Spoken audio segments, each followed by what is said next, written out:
extremely proud of the quality, balanced journalism that CBS 4 News produces.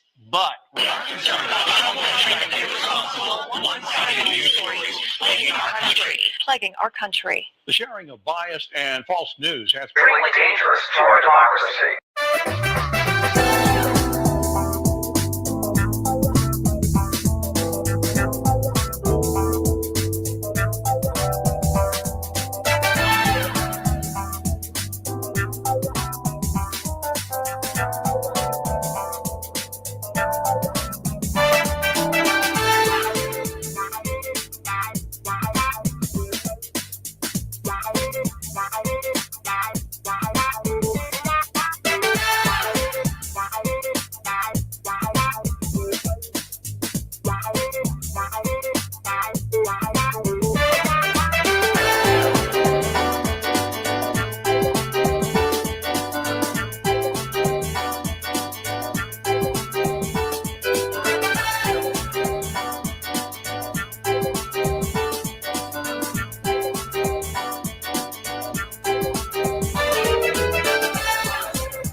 What's going on? What's going on? All right. You know what time it is. You know what rhyme it is. I'm your gracious host, A6. We are live and direct, live in effect. It is a Sunday night.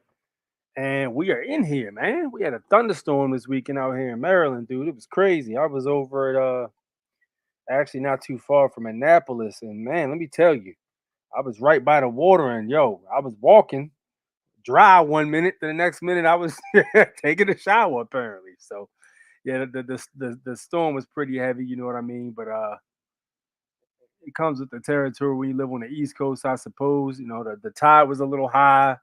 You know, I was over there by the water, and they had the children playing right where the pier is.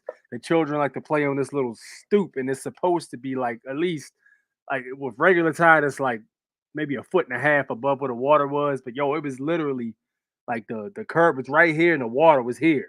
And then like came back out of the restaurant, it literally was above the damn curb, right before it rained. So, the highs and low tides are one of those things they watch out for when they're fishing, man. But I'm gonna tell you something, you go down to Annapolis, bro, is a really old city. It's the capital of Maryland, but I think it's also I think it's, if not the oldest, one of the oldest cities here in Maryland you can actually go to. It's they keep the area up really nice though. Even though these excuse me, these buildings are really old, it's amazing how nice they keep these buildings. So when you go to places like Annapolis, you really see where all the money is getting spent. All this federal money, most of that shit is going to Annapolis to keep those buildings looking nice. And there's a lot of money in Annapolis, dude. You just look at all those dudes that had super yachts docked right on the side of the pier. It's at least four of them. And Michael Jordan also comes to hang down Annapolis. I believe he plays golf too. And he did I think he did a boating contest or something like that, a yacht contest or something. But It's been multiple sightings of Jordan in different clubs down in Annapolis, so he likes to hang down around here. So that's where the money is, and he out there playing golf, man. I'm gonna tell you, 90% of deals get made on that golf course. You'd be surprised, you know. Some of them guys that get lawyers and stuff like that, man. You'd be surprised what kind of deals get done on that golf course. You get that attorney, he might say, "Yo, I tell you what, if I make this shot, my client's not going to jail." The judge will say, "You're on, miss." Oh no, you gotta take a plea. I hate it, man. I hate it. It's sad, but that's a lot of that happens, man. You know what I'm saying? It is what it is. What can I say?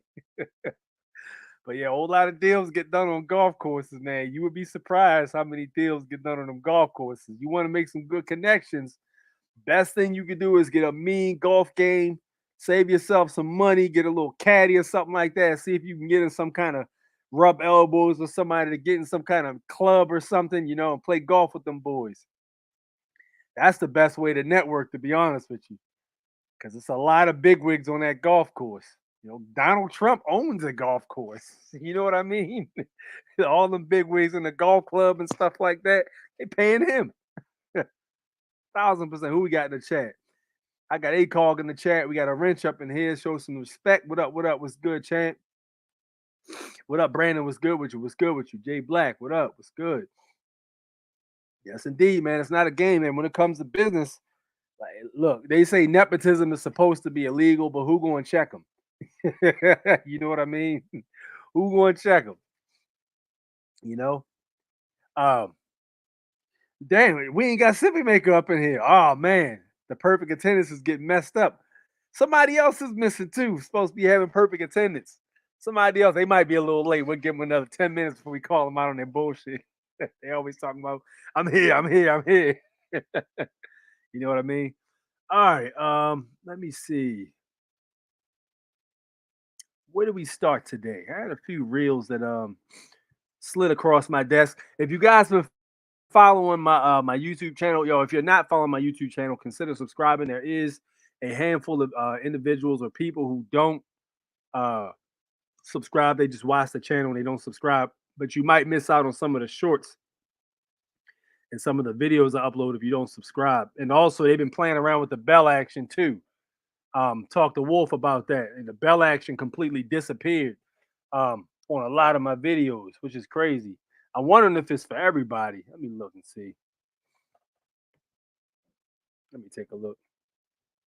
Yeah, the bell is still there, but like the bell's literally not working on a lot of the videos. It's not telling you when your favorite YouTubers are going live, which is insane. But I mean, they play games like this.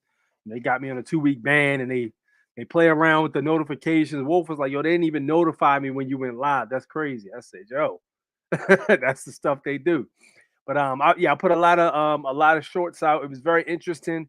The crazy thing, what bothers me about the shorts, and I don't mind uploading the shorts because people like them, and if people like them and engage and engage with the channel, I got a lot of subs off of that too, which is cool. But my only problem with the shorts, man, is I don't like how short people's attention spans are, and I swear this is it's by design because if you remember when who remembers Vine? When Vine came out. Listen, before Vine came out, people weren't really doing shorts like that. I think Vine was literally like an 8-second it was like an 8-second or 10-second skit you had to do. You know what I'm talking about? So they would have these skits and stuff like that, and it took off. It blew up. So you would have a whole bunch of Vine superstars or Vine they called them stars or whatever that literally got their career started off of Vine, and they would go viral, and their skits would make it all around YouTube, and then they came up with the YouTube Shorts, and then Instagrams, and then Facebook, and it just became everything started to interloop, and the Shorts is what became the standard of videos. So anything under a minute is a short. But it was just crazy how people's attention span is. Like I put out a short this week that got 18,000 views, which is that's really heavy numbers for me. I don't usually do 18,000 views. I'm a small channel. I don't have any corporate backing. I don't buy views. Every freaking view I got is authentic, and I would have it no other way. So yeah, I put out a short and it got 18,000 views. But it was talking about the whole Young Thug trial and stuff like that. You know, some people are still buying into that, the whole Young Thug thing. I don't buy into it. It's all fake to me. Anytime they got a camera inside the courtroom, it should automatically set off your spider senses. I tell you what, if you believe the Young Thug trial is real, next time you go to traffic court, bring a big ass camera in with you and turn that mofo on and see what happens. See if that bailiff don't throw you out by your collar. People be saying, "Oh, it ain't nothing fake about that trial." Somebody put a post up saying, "Ain't nothing fake about your freedom being in jeopardy." Yeah, okay.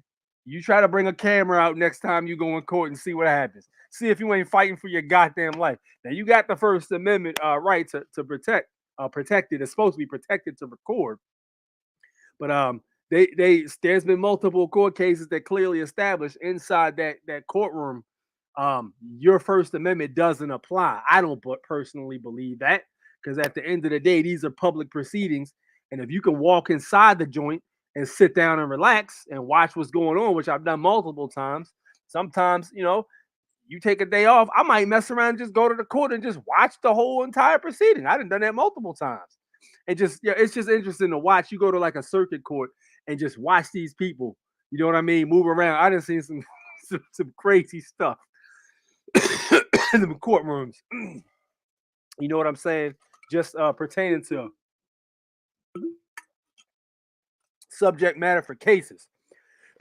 I done seen and heard some very interesting stuff. You know what I'm saying? But it's one of those things when people that say, "Hey, it's fake," it's not fake. Rather, I'll be like, "All right, yeah, okay."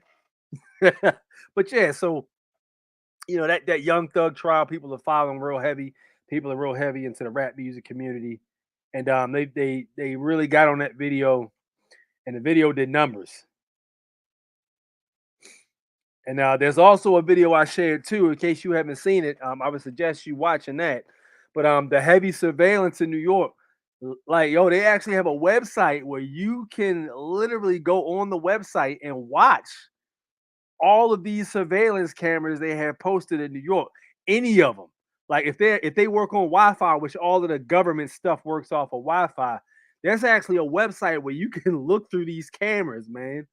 It is crazy.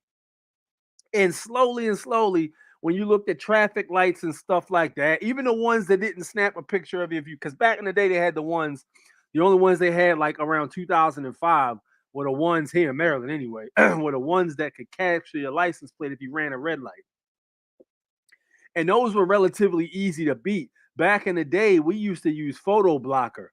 It doesn't work anymore, but photo blocker used to be really effective because the cameras are rudimentary. You can spray 3 coats of photo blocker on a license plate. You pull it off the car, wash it first, hit it with a coat of photo blocker, let it dry, hit it with another coat of photo blocker, let it dry, and then hit a third coat for good luck. Throw your frame on, throw it on the back of the car, bolt it down, go ride. If you got like a speed camera ticket or something like that, which they had very few of them here, it was very few. It might have been like 2 or 3. They were testing them out. But the most prevalent ones were the red light cameras. But yeah, they would flash your plate and your plate would come up all white. So they used to work, but technology evolves once they figure out what people are using, which was the photo blocker was literally just clear silicone. That's all it was, but it worked. So use that for a while. And then the technology increased. They came out with more cameras, and the stuff stopped working. But yeah, you would just see those cameras on the stoplights. Now, man, everywhere you go where there's stoplights, there's cameras on all of them. Just take a look. Look on any camera. There's at least 4 of them. If you go to like an intersection with 4 corners, you'll see a camera on each beam. Like there's a camera there, and they're just monitoring everything. The interstate, they got cameras on the interstate. They had cameras on 97 for a while, I-95, up and down Baltimore. They were just everywhere, man. So the surveillance is a very heavy thing. But New York, jeez, man, it's New York. They have these things not only on traffic lights, they got them just on blocks in general. If you go down to Baltimore City, they have a whole bunch of those cameras just on random corners. They like have a random corner, and the justification they had for it back in the day was, oh yeah, we put these cameras up here to capture crime, and they're supposed to black out the inside of people's houses to keep the inside of people's houses private, but that's one of them things where it's a gray area, but the cameras are just all over the damn place. So it's been coming for a long time. And the sickening part about it was the guy thought it was cool. The guy who was sharing who was on the short, he was like, "Yeah, man, sometimes I like to just pose for the camera." You're okay with this? You know what I'm saying? But it's death by 1,000 cuts because it's been going on since 2004. We let it get this far. There was a brigade of people who will go around tearing those speed cameras up. They would literally take paint and throw them on the speed cameras. Some of them would shoot the speed cameras, break them. You know what I'm saying? Guy had a V for Vendetta mask a while back that was tearing up cameras. I think they caught his ass though somehow. I don't know how they caught him, but yeah, they got him though. Yes, and they try to spin it as taking a family photo of a specific location in the middle of the road and save it as a memory. Sounds like China. You saw the video, yeah. It's crazy, dude. It is crazy. I'm telling you, man. It's crazy. But yeah, China's the exact same way. But China is literally said the infrastructure is already here. All they got to do is flip a switch. And some people are saying that if Kamala Harris win, listen, I don't buy into the election shit either. The plan's already been written. There's no president that's going to dictate any goddamn thing. The Federal Reserve is not controlled by any president or anything like that. I'm going to go as far as to say Jerome Powell, the 16th chair of the Federal Reserve, doesn't even control anything. He's the talking head. He's the guy that tells you what's going to happen. And Jerome Powell's literally the guy that told you they print money out of thin air. Did you guys hear that? Let me see if I can find it. Hold on. Jerome Powell was literally the guy that told you essentially they print money out of thin air. He's the 16th chair to the Federal Reserve.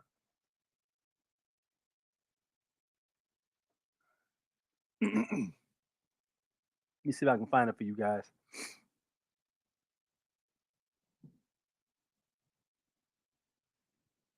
Yeah, he was on 60 Minutes. I think this may be it. Yeah, this is it right here.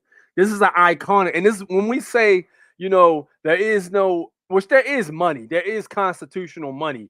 They're just not using constitutional money.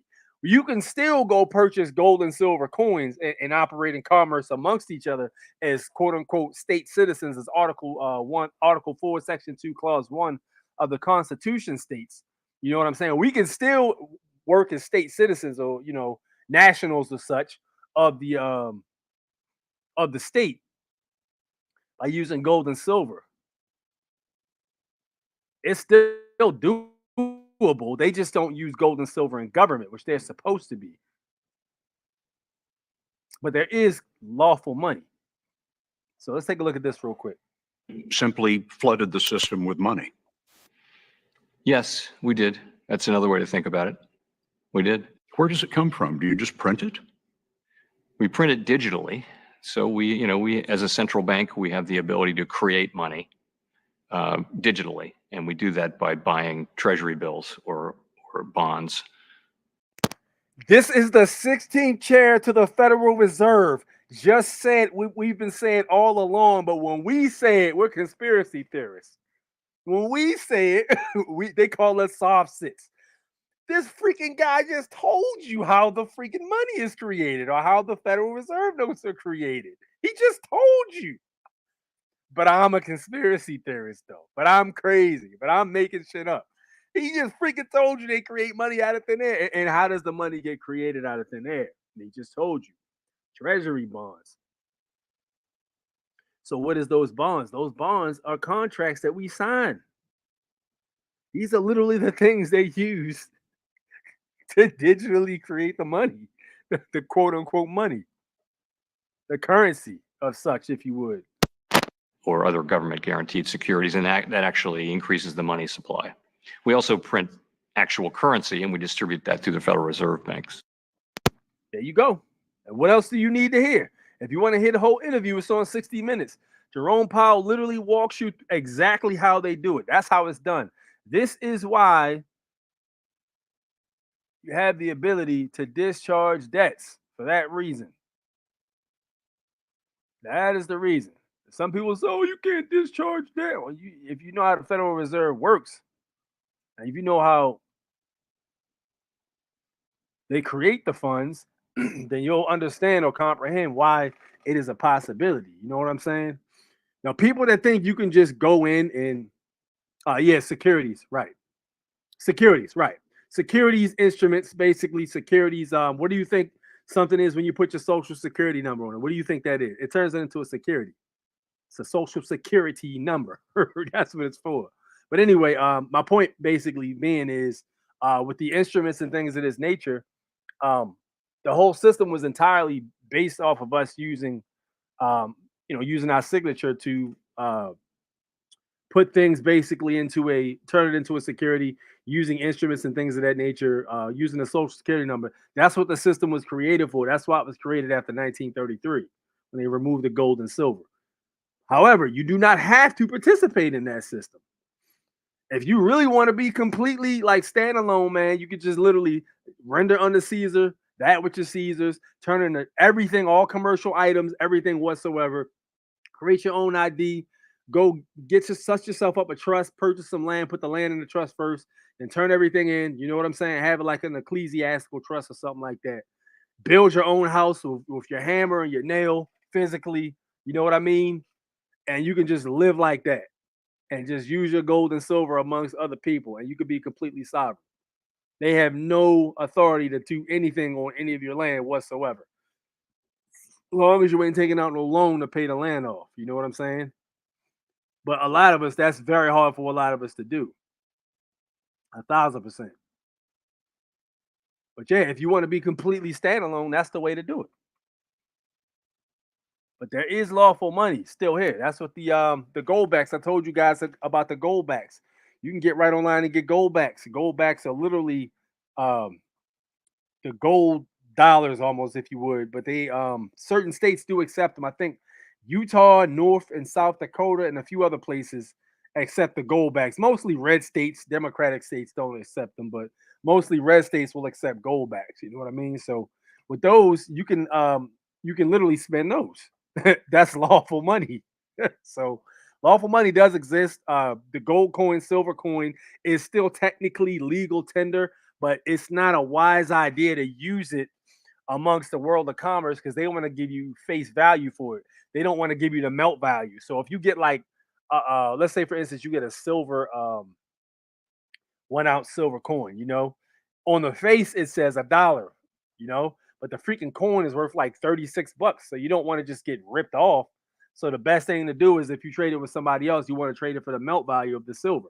So there's a public and private side. Public side is the $1, which is complete horseshit. The private side is going to be the melt value of the silver. You know what I'm saying? That's literally how it works.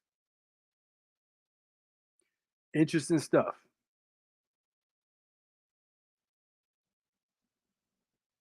All right. Another video I wanted to run past you guys.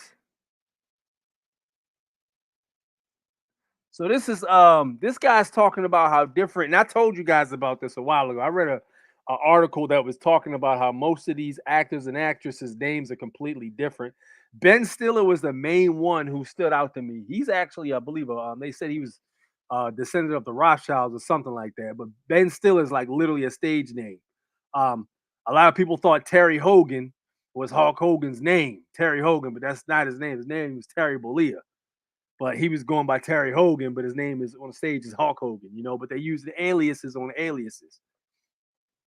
Doing business as, if you would. Name is Chaim Witz. He was born in Israel right when the Swiss Bank Authority created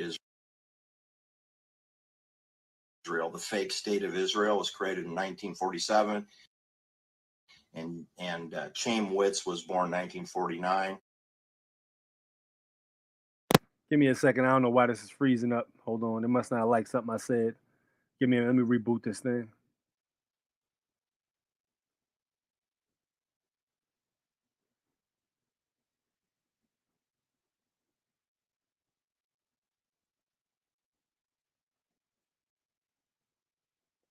All right, see if I can get it to play now.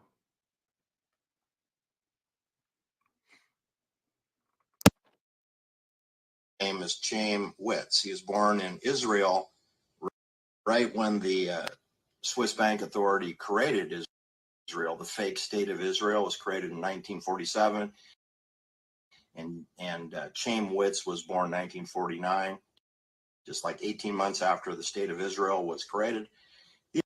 He became Gene Simmons of KISS. He partnered up with New York City Jew Stanley Burt Eisen. You know him as Paul Stanley, but his true birth certificate name is Stanley Eisen.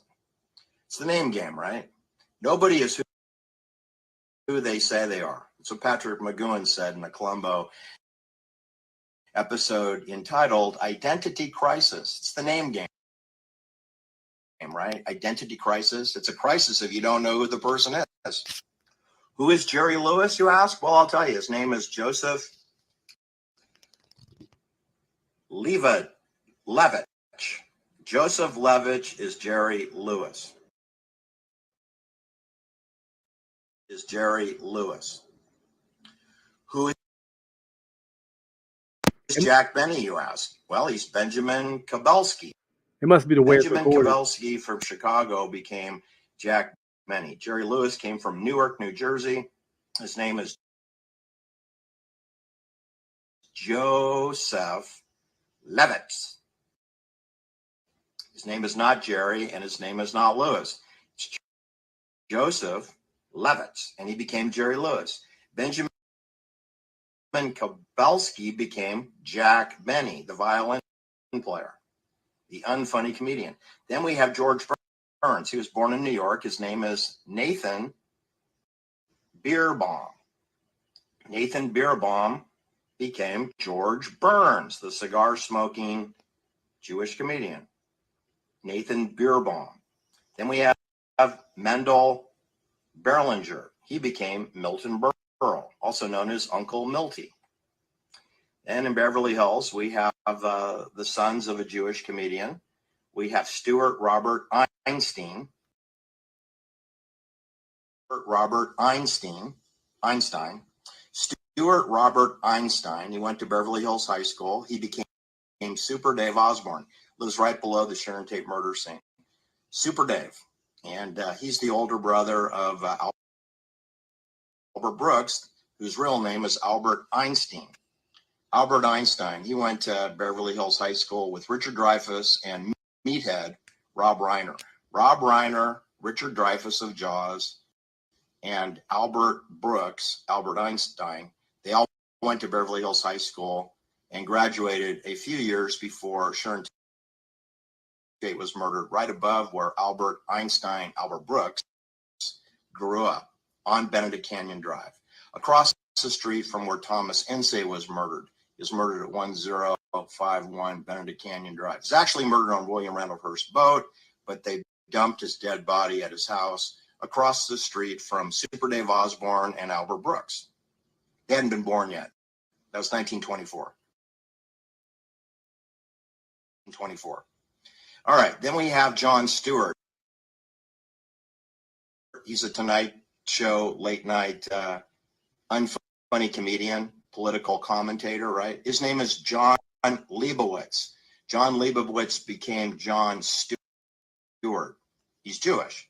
Then you've heard of Winona Ryder, right? Well, her name is Laura Horowitz. She was part of the Rainbow Colony on the CIA Greenfield Ranch, you know, where the People's Temple and Jim Jones were, you know, where the murderer of Polly Klaus was living, Richard Allen Davis living on the Greenfield Ranch and the People's Temple Church.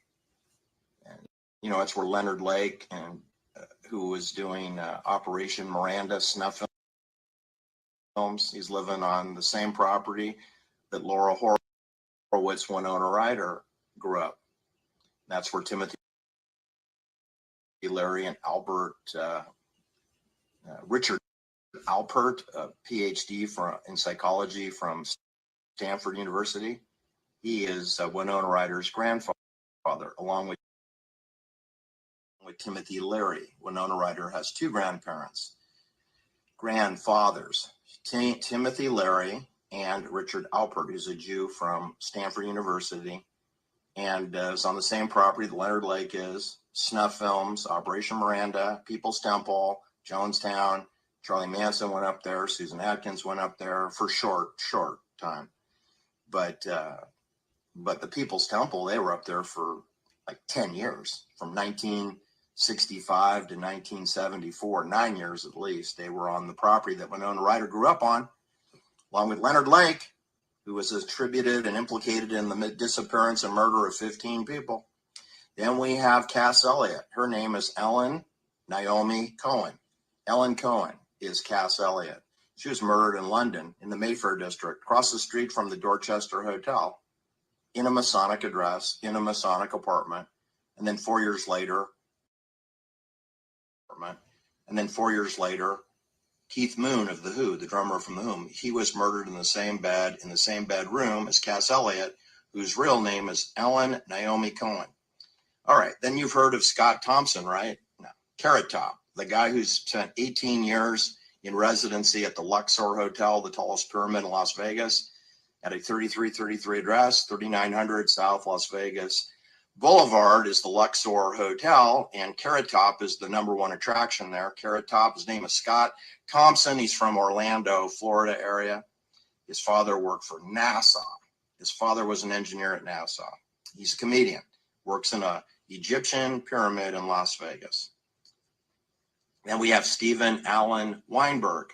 You know him as Steve Wynn. Steve Wynn of the Mirage Hotel, Steve Wynn of the Bellagio, Steve Wynn of the, oh, I forgot the name of his other hotels. Anyway, his name is Weinberg. But he changed his name to Wynn to sound less Jewish. Then we had the lowly vice president of Paramount Pictures who went by the name Bob Evans. And he tries to get you to think that he created The Godfather and Love Story, and that he created The Getaway with Steve McQueen and Ally McGraw, and that he created Chinatown with Roman Polanski. His name is Robert Shapira, and he's from New York City. He's Jewish. He changed his name to Bob Evans. He's been divorced 7 times, lived off Coldwater Canyon, right behind Princess Leia, Carrie Fisher, and Debbie Reynolds. They essentially live on Coldwater Canyon, and Bob Evans lives behind them on the cul-de-sac dead end that is paralleling Coldwater Canyon. Robert Shapira, affiliated with Roman Polanski, Steve McQueen, Ally McGraw, loves. His name is Robert Shapira, not to be confused with Robert Shapiro, who's another Jew, who's a lawyer who represented O.J. Simpson, part of the Dream Team. So there's Robert Shapiro, and then there's Robert Shapira. Robert J. Shapira is Bob Evans. Are you following me? Do you see the fog of war? Do you understand chaos? Do you understand the mixed messaging here? Do you understand that it's a little confusing to find out that Oliver Stone, his father's name was Silverstein, and that Larry Silverstein bought a leasehold on the Twin Towers World Trade Center just before they imploded, and he collected all the insurance, and their buildings are 70% empty, 70% empty buildings. So that's my name game. All right. So my man just broke it down, which is crazy because a lot of those people I did not know what he was talking about, and some of them I actually did. Crazy thing about it was whoever stopped to think like, yo, who the hell put Carrot Top on? Carrot Top was never really that funny. You know what I'm saying? Like when I was little and stuff, I would see Carrot Top on the stage with his props, and I always thought his act was stupid. My father thought it was stupid as well. I don't know anybody who's ever laughed at any of his skits. He's never been funny or anything like that to me or anybody I know. It just makes you wonder, how is this guy? How did he get on when there's so many other talented comedians that are even on like the underground circuit that never really got that breakthrough? How is it that this dude is living inside of a flat in Las Vegas on the 33rd building or 33rd room or something like that, or 333 room? you know, and he's the main attraction. It has been a main attraction for a very long time in Las Vegas in one of those theaters. How is it possible, being as unfunny as he was able to land something like that? You know what I'm saying? Like stuff like that makes you really think. And then you go to like Las Vegas and you hear all these comedians you haven't heard of since the 90s that are really out there, they have a steady gig. You know what I'm saying? It's like, yo, how are they still out there eating like that? You know what I mean? But when you really start to hear what he's talking about, it somewhat makes sense. A lot of these dudes are using like doing business as names so that you don't know their true last names or who they're connected with. And you said his father was in NASA. Here's the interesting thing about that. A lot of these rappers have ancestors or like fathers or uncles or something like that that are, you know, either high-ranking military officials, police, you know what I'm saying, high-ranking police or something like that. And that's their ancestors that, you know, they are literally still alive while they're in their positions. And I think Lil Yachty, I think they said his father was like a freaking police chief or something. Or what? It might not have been Lil Yachty. I think it might have been uh what is his name? Kyle, the dude that did the song "I Spy" with Lil Yachty back in the day. And Kyle's father was literally a retired police chief, and he was in the military too, I think, or something like that. But yeah, it's very interesting to look at the ancestry, man, because it makes you wonder where they get these connections from, you know. And listen, if we're talking about like a military, how Hollywood actually literally has a branch of the military that is governed by, which the CIA of sorts. Things got to go through the CIA before they go for the public consumption. It kind of makes sense as to why some of these actors and actresses will be connected.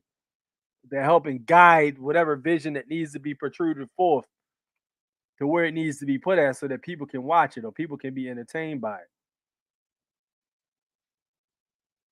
Always thought that was very interesting.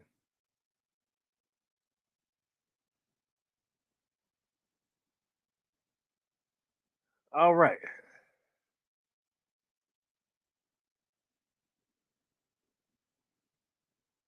Let's move on, shall we? All right, let's see what the Mormons are talking about, man. this this is a video from the Mormons, and a lot of people were crucifying the Mormons in the comment section.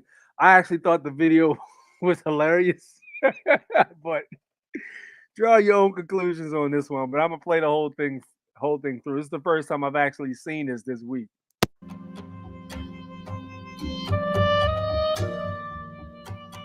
Regardless of its Christian veneer, the basic tenets of Mormonism are in direct conflict with biblical Christianity.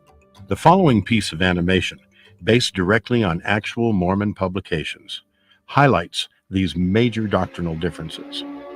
Mormonism teaches that trillions of planets scattered throughout the cosmos are ruled by countless gods who once were human like us. They say that long ago on one of these planets, to an unidentified god and one of his goddess wives, a spirit child named Elohim was conceived. This spirit child was later born to human parents who gave him a physical body. Through obedience to Mormon teaching and death and resurrection, he proved himself worthy and was elevated to godhood as his father before him.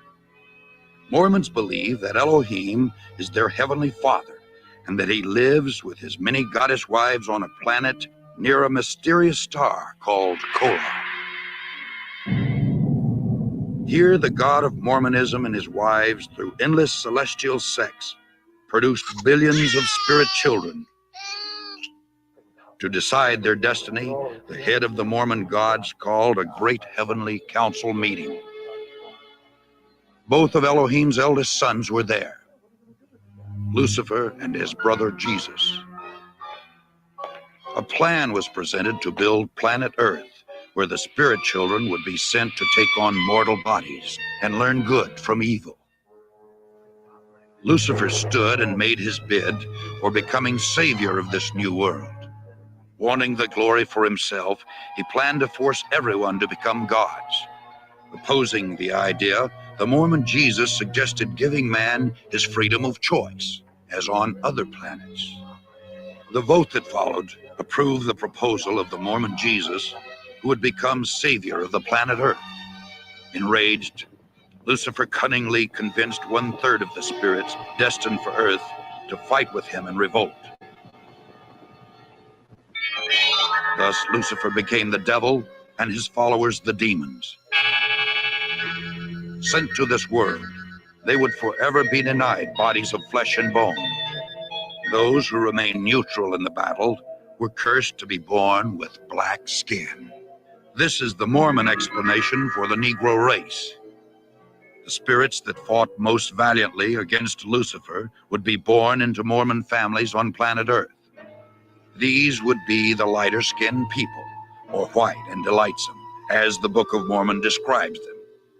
Early Mormon prophets taught that Elohim and one of his goddess wives came to Earth as Adam and Eve to start the human race. Thousands of years later, Elohim, in human form once again, journeyed to Earth from the starbase Kolob, this time to have sex with the Virgin Mary, in order to provide Jesus with a physical body. After Jesus Christ grew to manhood, he took at least 3 wives, Mary, Martha, and Mary Magdalene. Through these wives, the Mormon Jesus, for whom Joseph Smith claimed direct descent, supposedly fathered a number of children before he was crucified. According to the Book of Mormon, after his resurrection, Jesus came to the Americas to preach to the Indians, who the Mormons believe are really Israelites. Thus, the Jesus of Mormonism established his church in the Americas as he had in Palestine.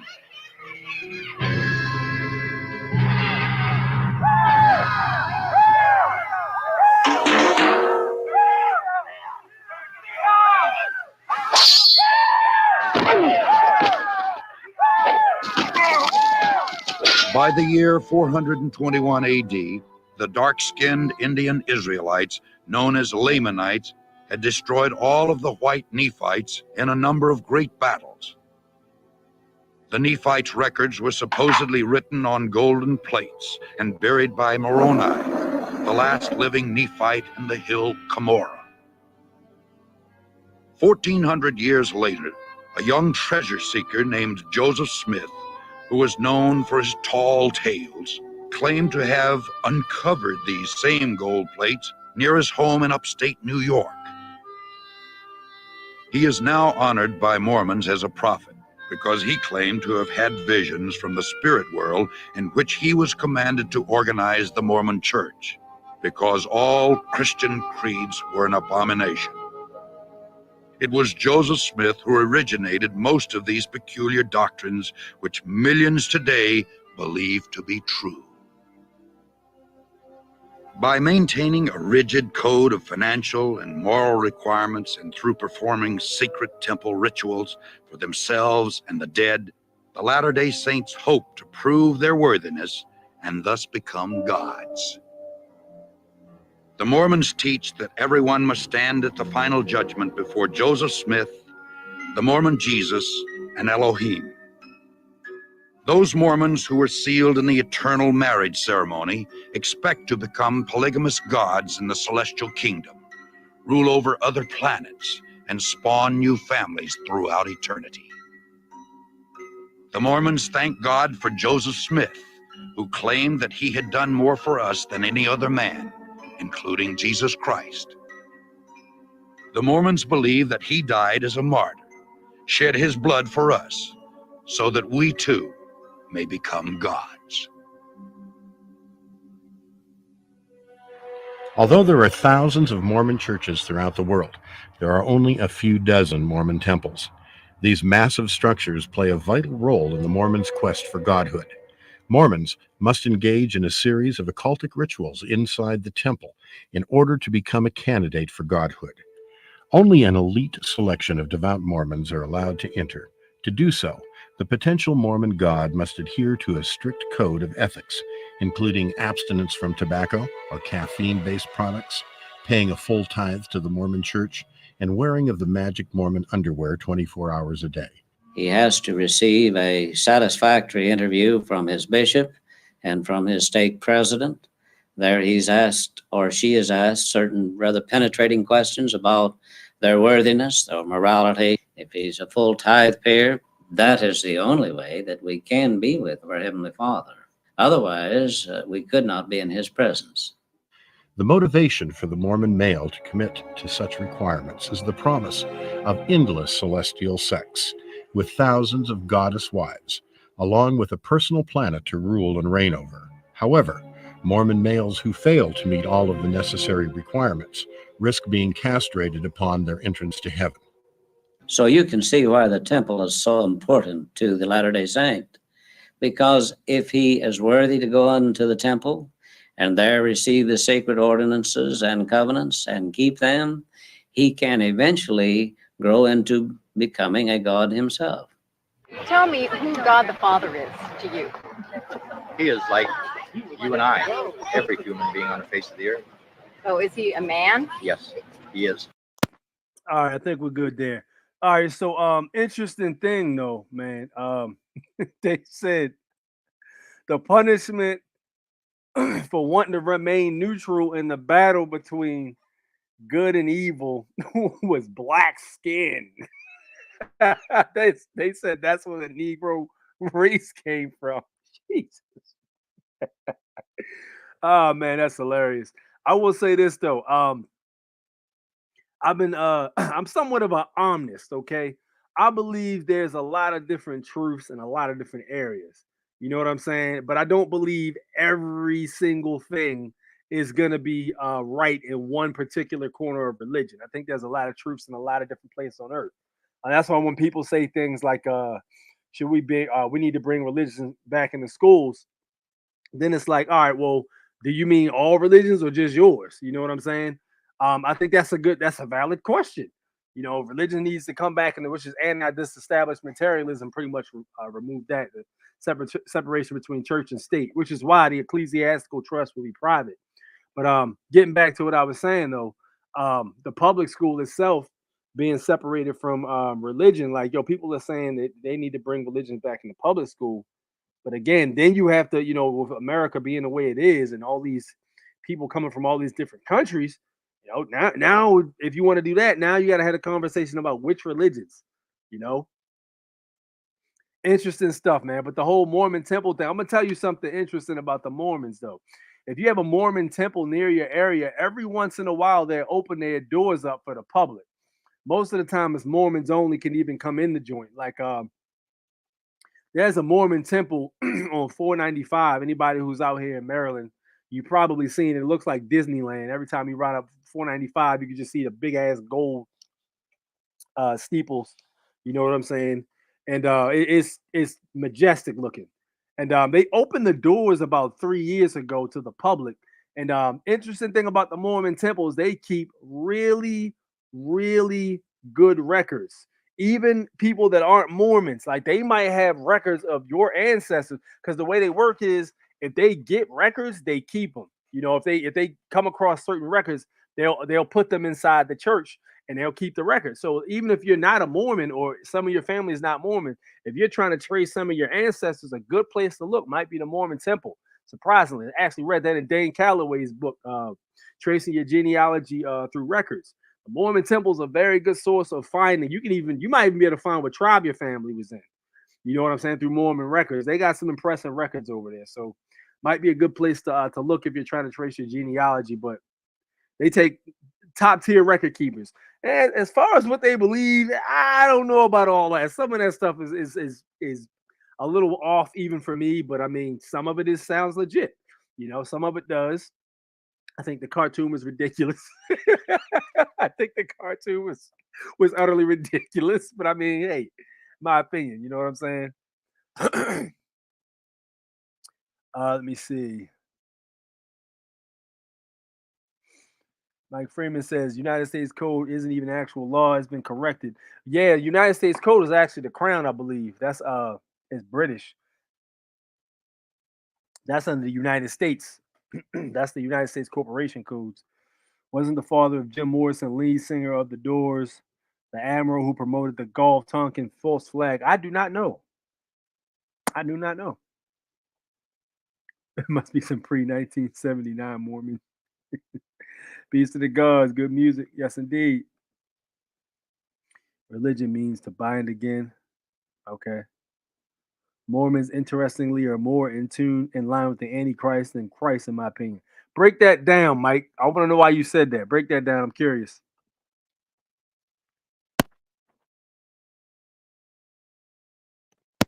The Mormons bond the dead. What do you mean? Break that down too. Y'all are being real cryptic in the comment section. Break that down. What do you mean by that? I'm curious.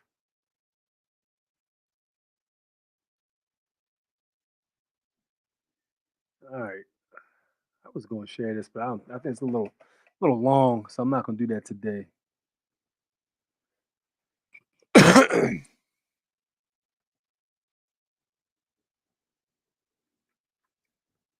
All right. Oh snap! Hey, we got a blast from the past up in here, man. My man Victor Von Doom. I haven't seen Victor Von Doom since the last time we had Victor Von Doom on might have been January of last year. This man is a A6 grind time live stream veteran.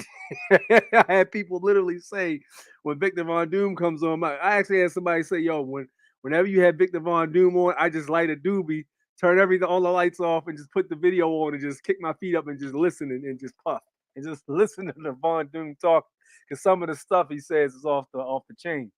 But yeah, shout out to Victor Von Doom. Good to have him in here, man. What up? What up? Yes, sir. All right, let me move on to the next video. All right, let's look at what's going on over. Matter of fact, let's do this before we get real heavy tonight.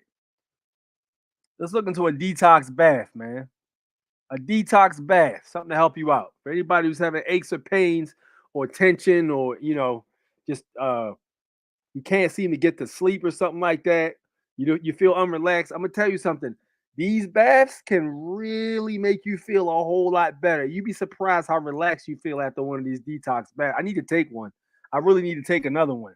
But man, I'm telling you, these are very, very good for you. I'm going to tell you what to do when you get to the point where you can't go any farther, you can't get your breath. There's two ways to neutralize this lack of oxygen in our atmosphere. We want to get rid of the radiation. This, of course, is my own interpretation. Remember, what I'm telling you is my own findings, my own interpretation, my own experience. Soda and salt will neutralize any type of radiation, usually. Your X-ray, any of it. Now, the portion that you use a bath. You know, in the olden times, they used to get in the bath for almost everything, and they weren't wrong, believe me. And I think we're going back to that. So you take a tub of hot water, and I mean a tub full, all it will hold. Water as hot as you can stand it comfortably. And stay in that water until it cools down to body temperature. Now, the heat brings all that to the surface. And when it cools, osmotic pressure brings it out into the cooler side. We're taking a therapeutic bath. Now, when we get this low-grade radiation,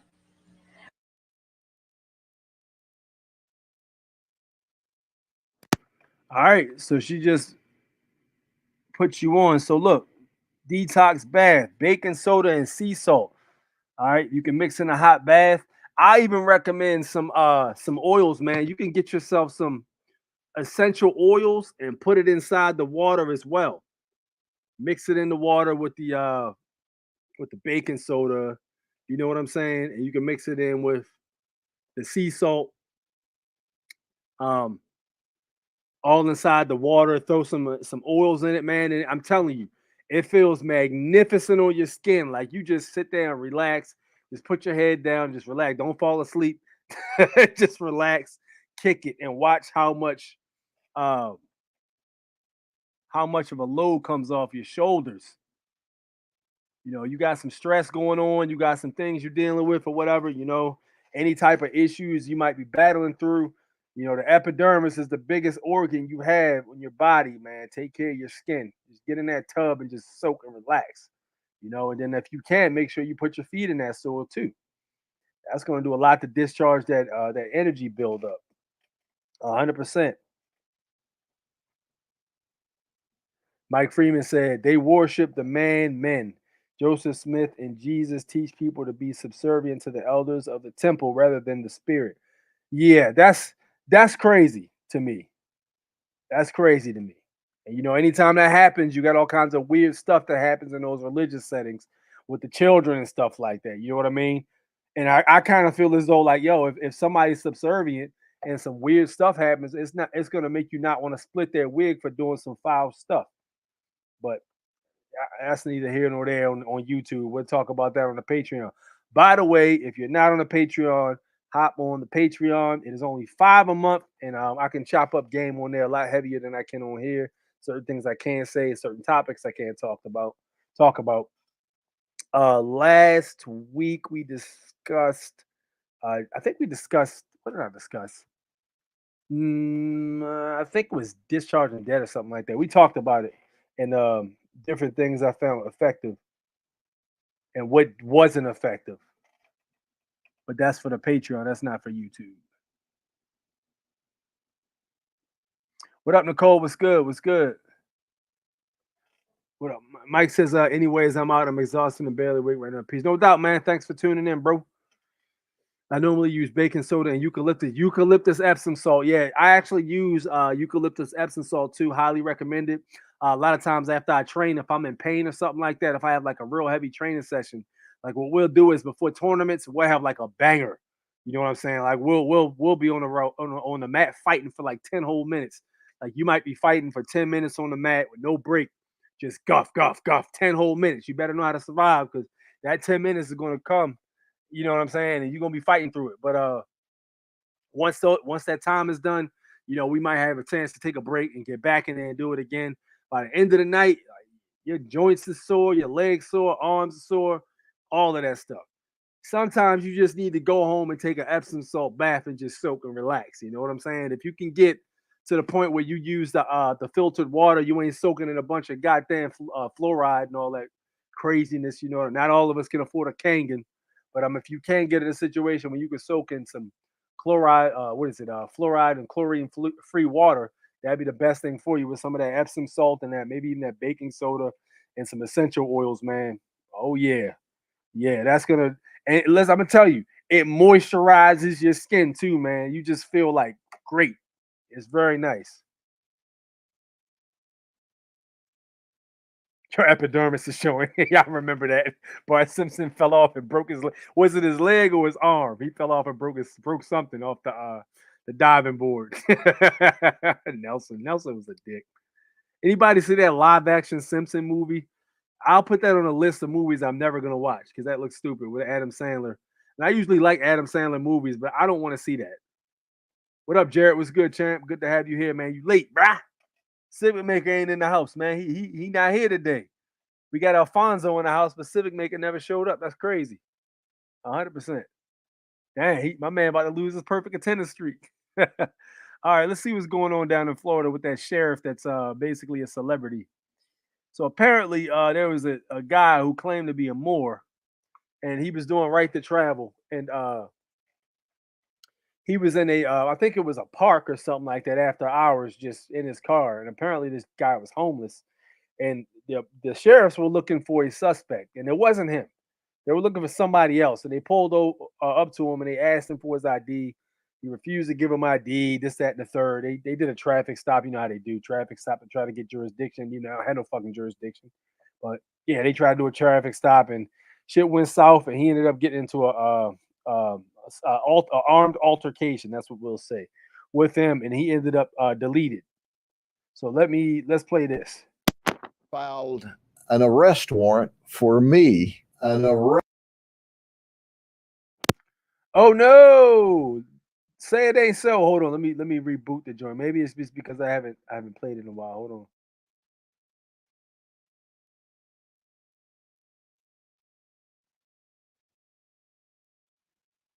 Yeah, I think. Oh, they took the video down. That's crazy. They pulled the video down. That is wild. Yeah, they took the video down. I can't even show y'all the video, man. That's crazy. They took the video down. Somebody must have got on them about it. Because they definitely yanked that video down.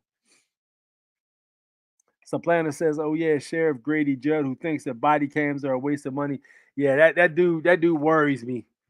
I've heard him say some fire stuff, like when somebody broke into this lady, I think it was a lady's house, and he ended up dropping a dude. And he said, "Yeah, if somebody breaks in your house, just shoot him, so we don't have to do paperwork." I thought that was kind of fire. I'm not going I'm not going cap. That was kind of fire. You know what I mean? People should be protecting themselves instead of waiting on police and all that other crap. But yeah, some of the shit he says though is like, dude, what? What up, Ken? Good to have you in here, man. I don't know if Mike Freeman was talking about the LDS or Christians too, but Christians do not worship a man. Being born again is the birth of the spirit from the Father. No sex required, virgin birth. Yeah, listen, and this is why I say different things make sense and different things don't. You know what I'm saying? And like when I listen to different religions and stuff like that, I listen and I absorb the information and I draw a determination from what I hear. You know, and that's why I meant to watch that vid. No idea it was what you said it was about. Yeah, that's what it was about. Yeah, it was a 20-minute video. It was a very interesting video too, because he broke down exactly what happened. He was saying the guy who was a Moor, they even got his mom to condemn his actions because they know they fucked up at the end of the day. Because they had no business messing with this. They had no warrant, none of that stuff. They never have a warrant when they pull you over. A lot of police officers don't even know they're supposed to have a warrant when they engage with you in the first damn place. A lot of them don't even know that. But yeah, they didn't have a warrant. You know, they pulled him over, ended up taking the guy out. You know what I'm saying? Then they just try to throw a bunch of shit. Oh, he had this, that, and the third in his car, which is technically legal here in what is it, Florida, and we don't have a registry here, so you know it wasn't illegal to have the stuff he had. It's just he was being resistant, but he didn't want to get out the car and he didn't want to give us an ID. Then it was like what else did they say? He wasn't a felon, so all of the stuff he had, he was allowed to have, it was just a whole lot of bullshit, man.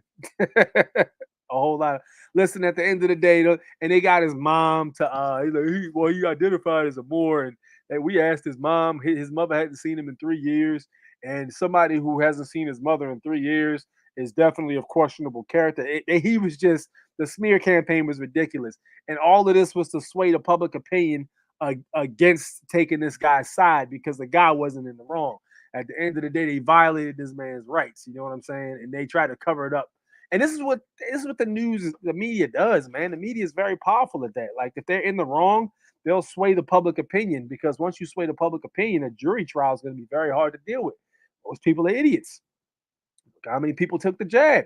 Most people are not very, intelligent. I would say, unfortunately, and I don't even mean it like that, but not reliable. You know what I'm saying in that particular light. But if you look at it in that perspective, it's always a media spin to try to get the people's attention or garner the public opinion in their favor, man. It's never straight down the middle, which is the problem with media in general.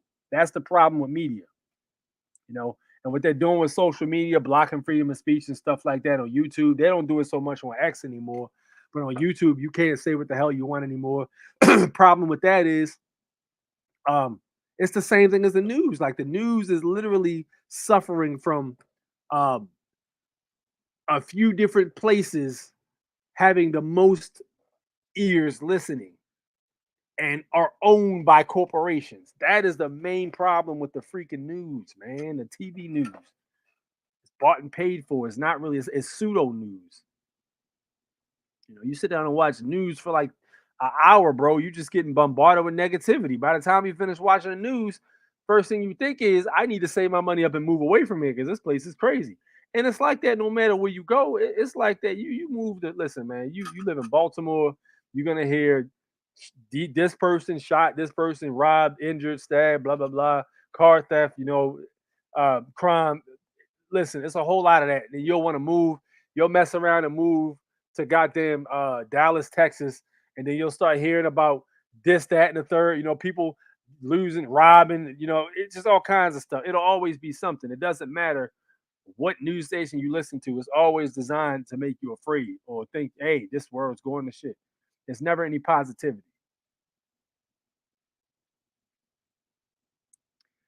My man says Islam is the only true religion. I mean, he believes that. Okay, now who am I to question your belief? You know what I'm saying? That's your belief. That's your belief. I believe there's truth in a lot of different areas. I don't think there's just one area. You know what I'm saying?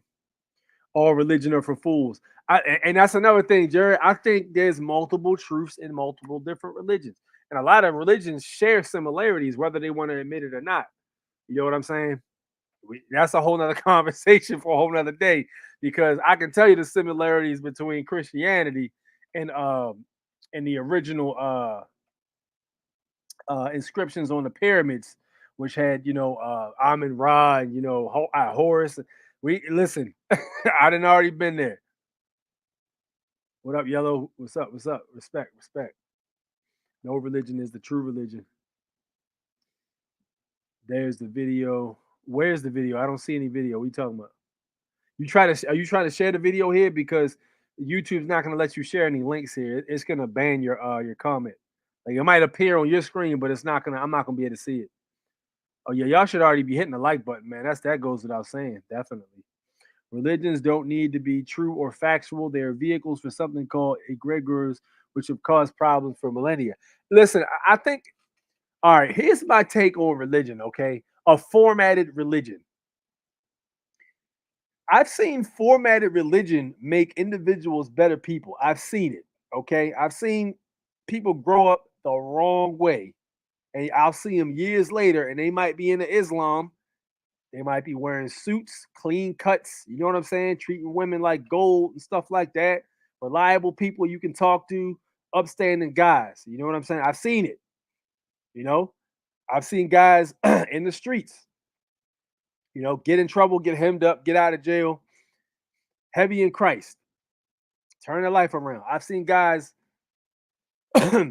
running through a bunch of different women and stuff like that. Go to church, turn their life around. You know what I'm saying? They just seem a lot more happy. I've seen it. So here's my thing with religion. If it makes you a better person, you know what I'm saying? If it makes you a better human being, which I've literally seen this happen, then go for it, man. But if it makes you one of them people who gonna be slapping people in the head with a rock because they did this, that, and the third, I'm like, now you're doing too much. That's why I say you got to really look at some of these things, and you really got to just use your brain when it comes to interpretation of a lot of different stuff. And some people are saying, yeah, you're not supposed to use your interpretation. I get it. You know what I'm saying? I get what you're saying. However, I do not approach anything like that, a blind, just following something without making sense of it. You know what I'm saying? I didn't claim it was true or the only way. I do not subscribe to religion. Pick the Von Doom. Healthy choice. There's no link, bro. I can't see the link, Chris. Thank you, though, but I don't see the link. Did you send it to my email? Maybe I can pull it up if you send it to my email. My email is right at the bottom of the screen. By the way, if you want to donate to the Cash App, you can do so. I'd be grateful for that. Any bones you want to send my way for my time, if you want to send me an email, that's down there as well. And the Patreon's in the description section too.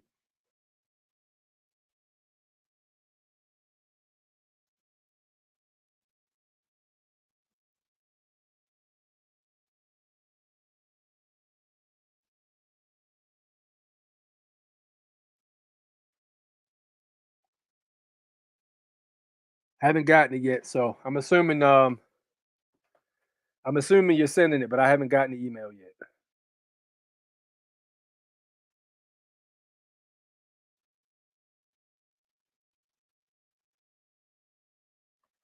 All right. Welcome back, Von Doom. You still live on a spinning ball. You didn't forget that shit after over a year. I told you not to rile Jared up, man. He don't forget stuff like that. Every time I comment with a written lie, a law will get blocked. Yeah, it's not. Listen, I told you my channel is under like Like they got a guy, you know what I'm saying, working for YouTube, watching my channel with a microphone glass. I don't know why I couldn't say microphone, but yeah, they got some different agencies looking at my videos. Like, yeah, you can't say that on there. I dropped it twice. I can see it. That's what I just said, Chris. You can't see it. We can't see it. You can see it. Links don't appear for some reason. Saying that's why I have trouble shitting on religion sometimes. And, I would love to hear more about spirits and white noise. Yeah. Hey, I'm about to drop the link. If y'all want to hear Von Doom, if he got the energy tonight, man, I'd be glad to have Von Doom get on here and give us a lecture. You know what I'm saying? It was fire last year when he would come on and drop them lectures, man. We would all just be sitting there like children, you know what I'm saying, with our notepads and just watching, like they were taking notes. My man had some fire on them on those topics. Yes, Jared, we Luciferians still live on a spinning ball. Oh boy. YouTube. Hey, I agree sometimes, Jared. I agree 1,000%, bro. But you know, this is the platform we chose to be on, so we gotta somewhat play by the rules in order to continue getting the message out. You know, because at the end of the day, we're teaching life, light, prosperity, health, and just all around positivity. You know what I mean? That's why I say when people say, do away with all religions, I'm like, yo, that's kind of selfish because religion is literally some people need religion, man, for guidance. Like, yo, religion can be um if you don't have like that skeleton, you know what I mean, of how your mind should function. Religion can help a lot of people with that, yo. Like some people don't have that. You know how like, yo, we know not that, we shouldn't steal stuff. You know what I'm saying? We shouldn't steal stuff or injure anybody. We know this by inherent. Some people don't freaking know this, bro. Some people literally need religion to tell them thou shalt not steal. You know what I mean? And that's what it is. Only moderators can drop links in the chat for everyone to see. That might be what it is. So Ray, you got a link, bro. You can also drop the heat. You may be a Luciferian, but you don't live on a spinning ball. No one does. Here we go. You done got Jared started, man. Told y'all to stop riling Jared up. Y'all done riled Jared up. All right, man. Let me go ahead and we all live on a flat ball. Flat ball. My man stirring up controversy out here. All right, let's drop the link in here, man. So whoever wants to go on and drop some words, we can do so. There we go. There is the invite. We're creeping up on a minute, hour, 19 minutes. I tried to send the email and it said the link was invalid. What? Wait. No, the link's not invalid. The email's down here. It should be the A6 grind time joint. And it's not full, man. I got plenty of space in my inbox, so it's not full at all. It's not full. They're trying to get me to buy this upgraded Proton. I'm not buying an upgraded Proton, man. I just delete old emails, and they think they slick too because they refuse to put delete old emails as an option. They didn't put that on here because they want you to buy the upgraded one or manually delete them, which is just like pulling teeth.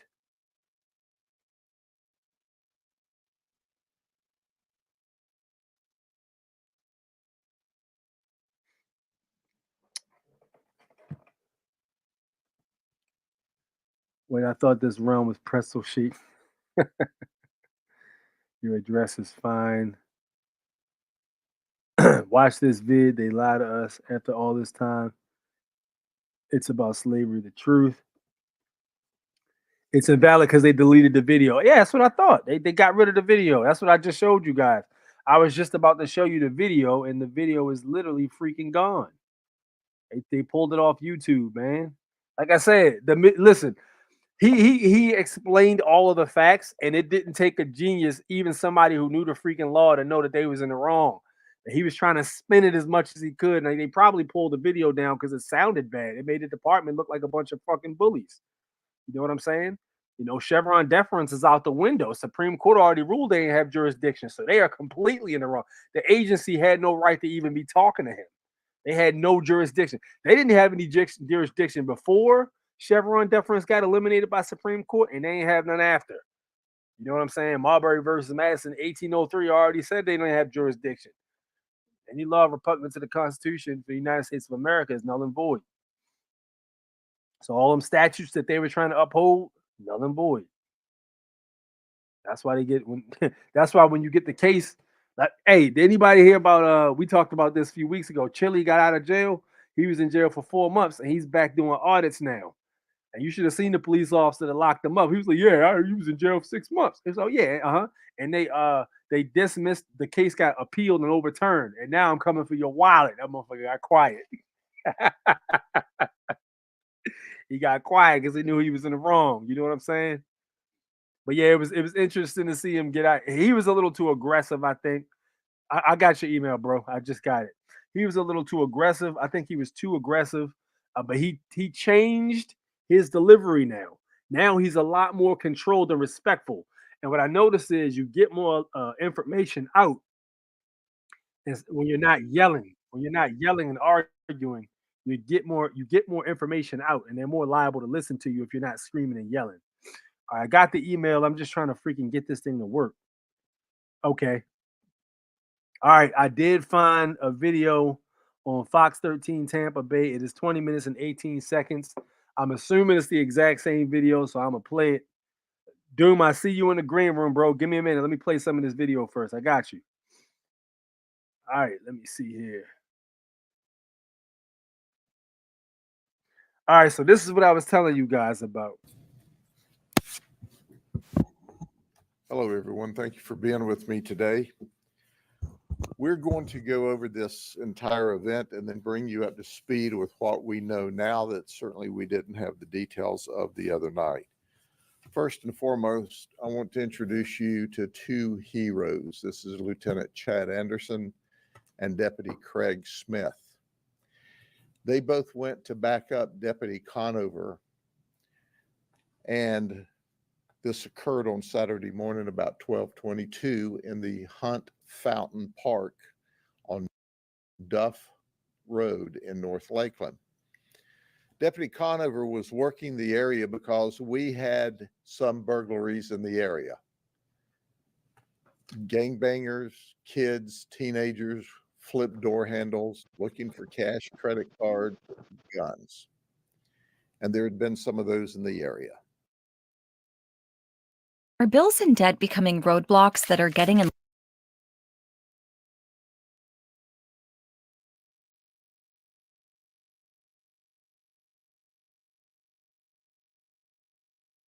We also had a burglary of the concession stand at the park recently.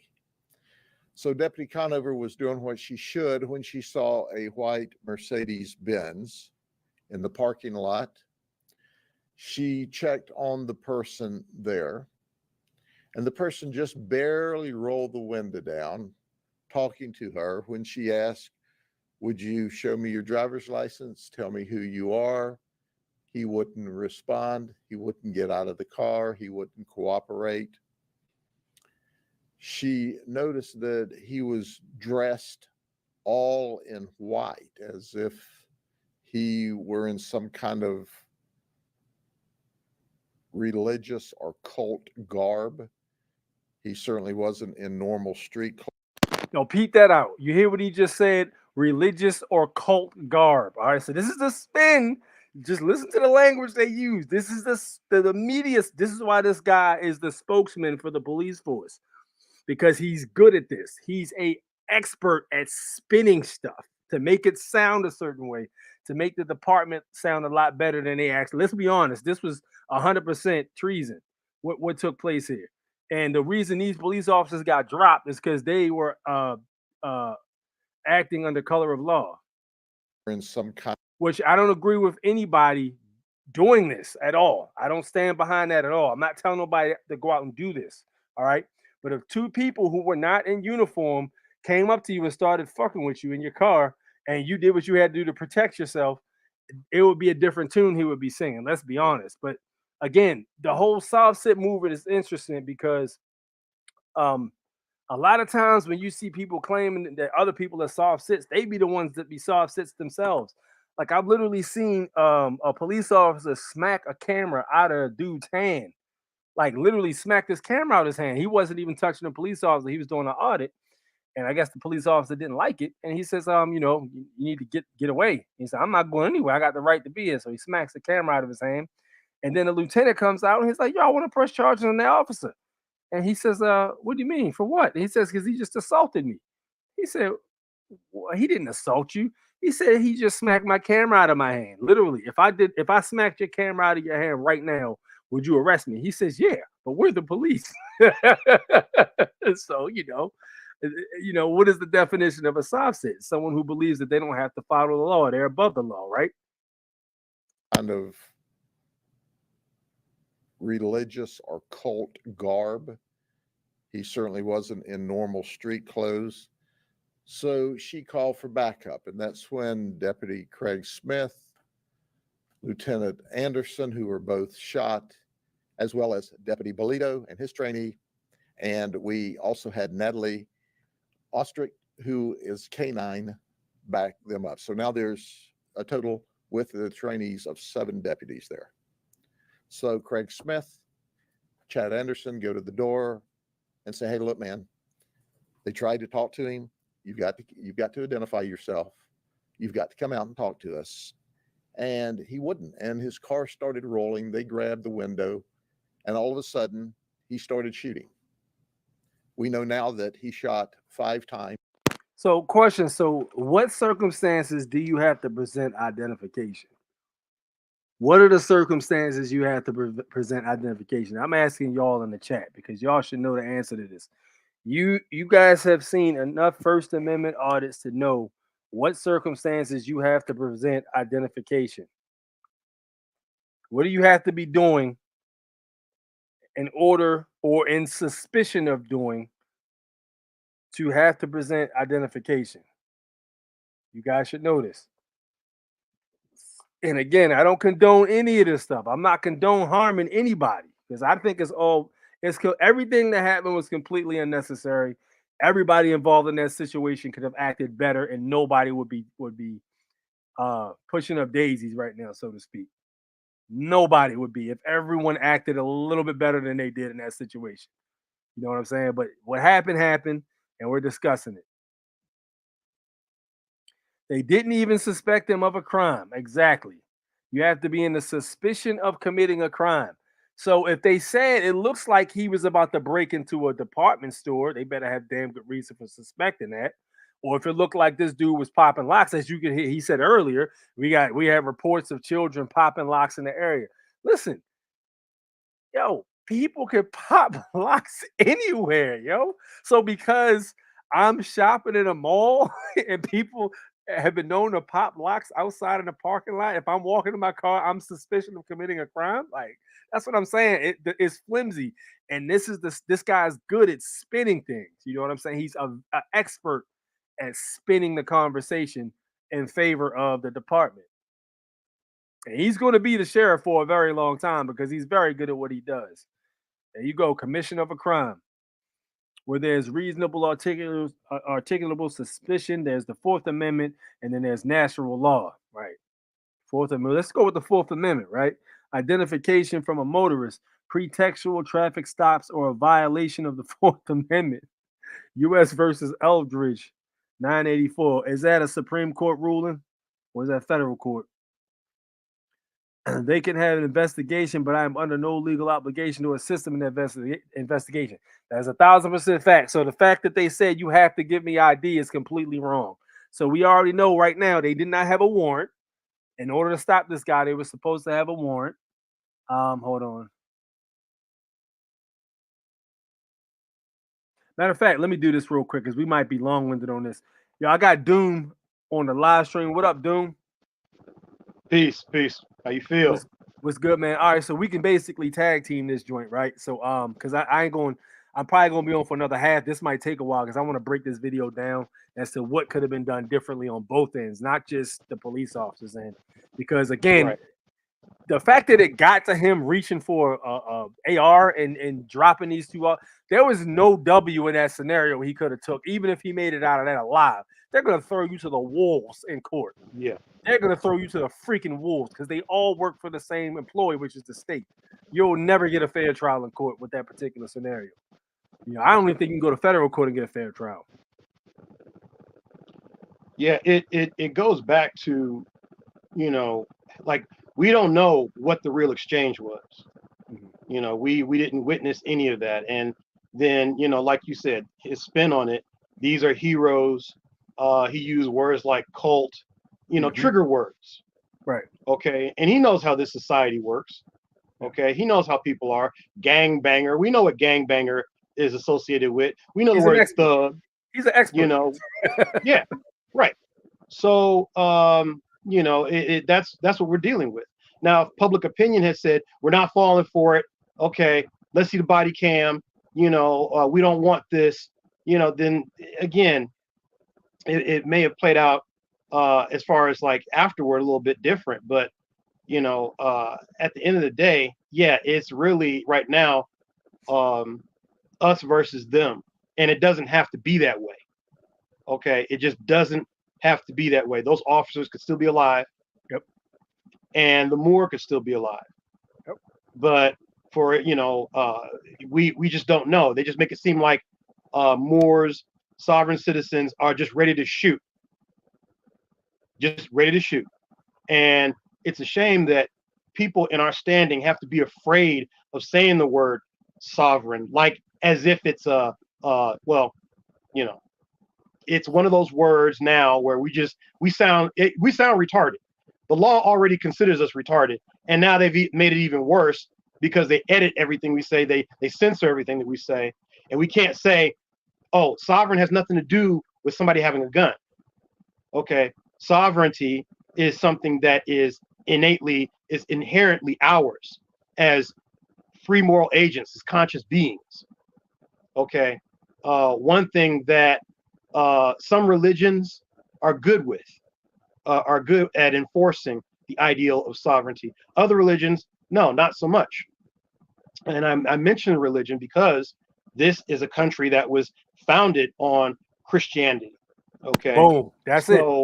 But that's in a nutshell. And that Christianity has roots in the supremacy of certain cultural identities.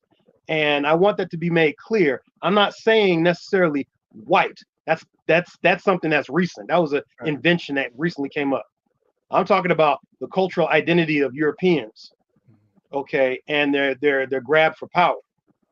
And so what happened was, from my perspective, this is just my perspective. They perfected the enslavement of everyone on a particular group of people. They perfected the abolishment of sovereignty by doing this to a certain group of people. They said, this is profitable. You know what? This works. Okay, let's hit everybody with it. All right. And so now you have people running around here saying, well, sorry, law doesn't work for you, but it works for, whoa, what are you doing? And boom, you get it. Now, a lot of brown faces get it more, maybe. I'm not going to say I believe this, but I don't believe that. Meaning, FBI stats might paint one picture, but I'm not going to listen to the media. They're all a part of the machine. Yep. So, like you were saying earlier, there are people who get religion, and it's all tied together. I'm still talking about the case. There's people that get religion, and they turn into excellent people. Right. I've met plenty of brothers. I went to school with them. Same here. They joined the Nation of Islam. Yep. And then they turn their lives around. Or I know, some brothers who, went to prison. Mm-hmm. They did a 5-year thing and then got out, and they were totally different. Right. And it's like they're cleaned up. They don't eat pork anymore. They're clean. They don't speak vulgarly or anything else like that. And if Minister Louis Farrakhan can go into prison and do what they claim they do, which they don't, and rehabilitate some men by talking to them, okay, yes, then there's something about that religion, but it's not just a religion. It's something also about that man, okay, that carries that religion. So when you have a religion steeped in conquest and bloodshed, I'm not saying Islam does not have its share of bloodshed. It does. Right. Absolutely. Yeah. Okay. I was Muslim at one time, so I know. You should know the history of whatever you're getting into. But what I'm Absolutely. saying is, America is one of those psychologically twisted cultures that is but isn't, was but wasn't, black but white. There's nothing makes sense because we have languages that retard our development, legalese, medical language, ebonics. There's nothing consistent with anything that we do. And so when we deal with these peace officers, we need to hold them accountable. We need to make certain that we engage with them. I've said this before. Okay, we can't bring that brother back from the dead, at least not right now. And we can't bring those officers back from the dead, at least not right now. But what we can do is look at the situation and reach out to the police departments. Somebody needs to reach out to this sheriff and say, hey, we know what you're doing. First off, we know what you're doing. Second, we are the power. Okay, we delegate, we give you the authority. And now we're taking it back. You're going to work for us. Okay, and we're going to educate all of you. And if you don't like it, that's too bad. We will take the power away from you overnight. There's not enough of you. There's just not enough of you. But since the banks back you, the banks back all of that side of the fence. Sure do. Article 1. Okay. You think you have some power. But again, we need to remember that we are the power. We are the true power. And yes, should be afraid of saying sovereign. Okay. They know there's no such thing as sovereign citizen. They know all of that. Okay. Yeah. We as people of brown skin, so I don't know what, whatever the true case is, anybody that's brown has dealt with this game. Okay. And that's all it is just a game. So, whatever really went down that night didn't have to happen. He was in his that vehicle could have been his home. Yeah, you can live 100%. In your car. And that's the thing. He actually got to this too. So let me play more of this so we can get the whole story. Okay, go ahead. We saw 5 empty casings. He struck Lieutenant Chad Anderson in the left arm. It went through the arm and into his chest cavity. The projectile lodged between his heart and his spinal column. He was fractions of an inch from either being paralyzed from the chest down or killed if it had gone into his heart or struck any of those major arteries in that area. He went down, but he got 2 shots off before he went down. Craig Smith, Deputy Smith, was not able to shoot because he was shot, and as I reported, there were 4 gunshot wounds in him. After clearly evaluating him and the medical procedures, he was shot twice. So what we were looking at was in and out holes. So he was shot twice in his right arm, and he went down. Deputy Bolito and our canine deputy Ostrich returned shots. There was a gunfight. There were 38 shots fired. We hit the suspect 8 times, and he was immediately deceased. Now, what's very interesting about this? It's kind of one of those things that makes me wonder. Remember when that older guy got pulled over on the side of the road, and he said, and this went viral, and he told the police officers, there's going to be a gunfight on the side of the road if you don't stop. And then everybody was, oh, he got balls of steel. You know what I'm saying? And then he literally said there was a gunfight and he was deceased. You know what I'm saying? Like, hey, look, you guys want to play that game. This is what's going to happen, which is, again, is a, what happened to Doom? He disappeared. That's crazy. But anyway, yeah, it's kind of like saying, if you guys want to walk this path, this is what's going to happen type thing, which, again, I don't condone that way of thinking at all. whatsoever. The pen is mightier than the sword, always. All you gotta do is Oh.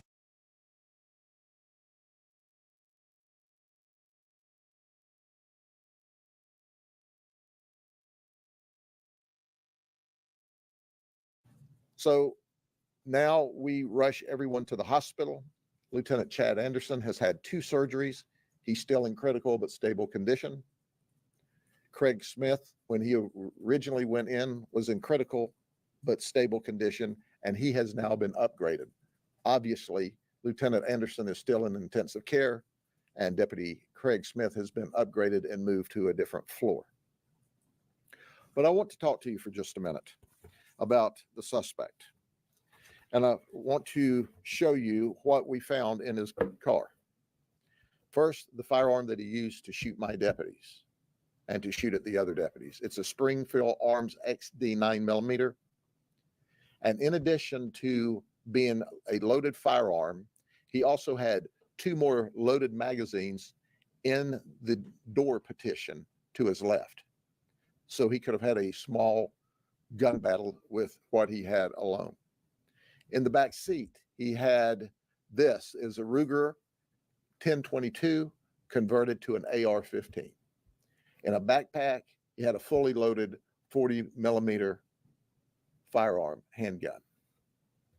So let me introduce you to our suspect that tried to murder my deputies, did his best. Okay, so peep out what he just said. He just said tried to murder my deputies.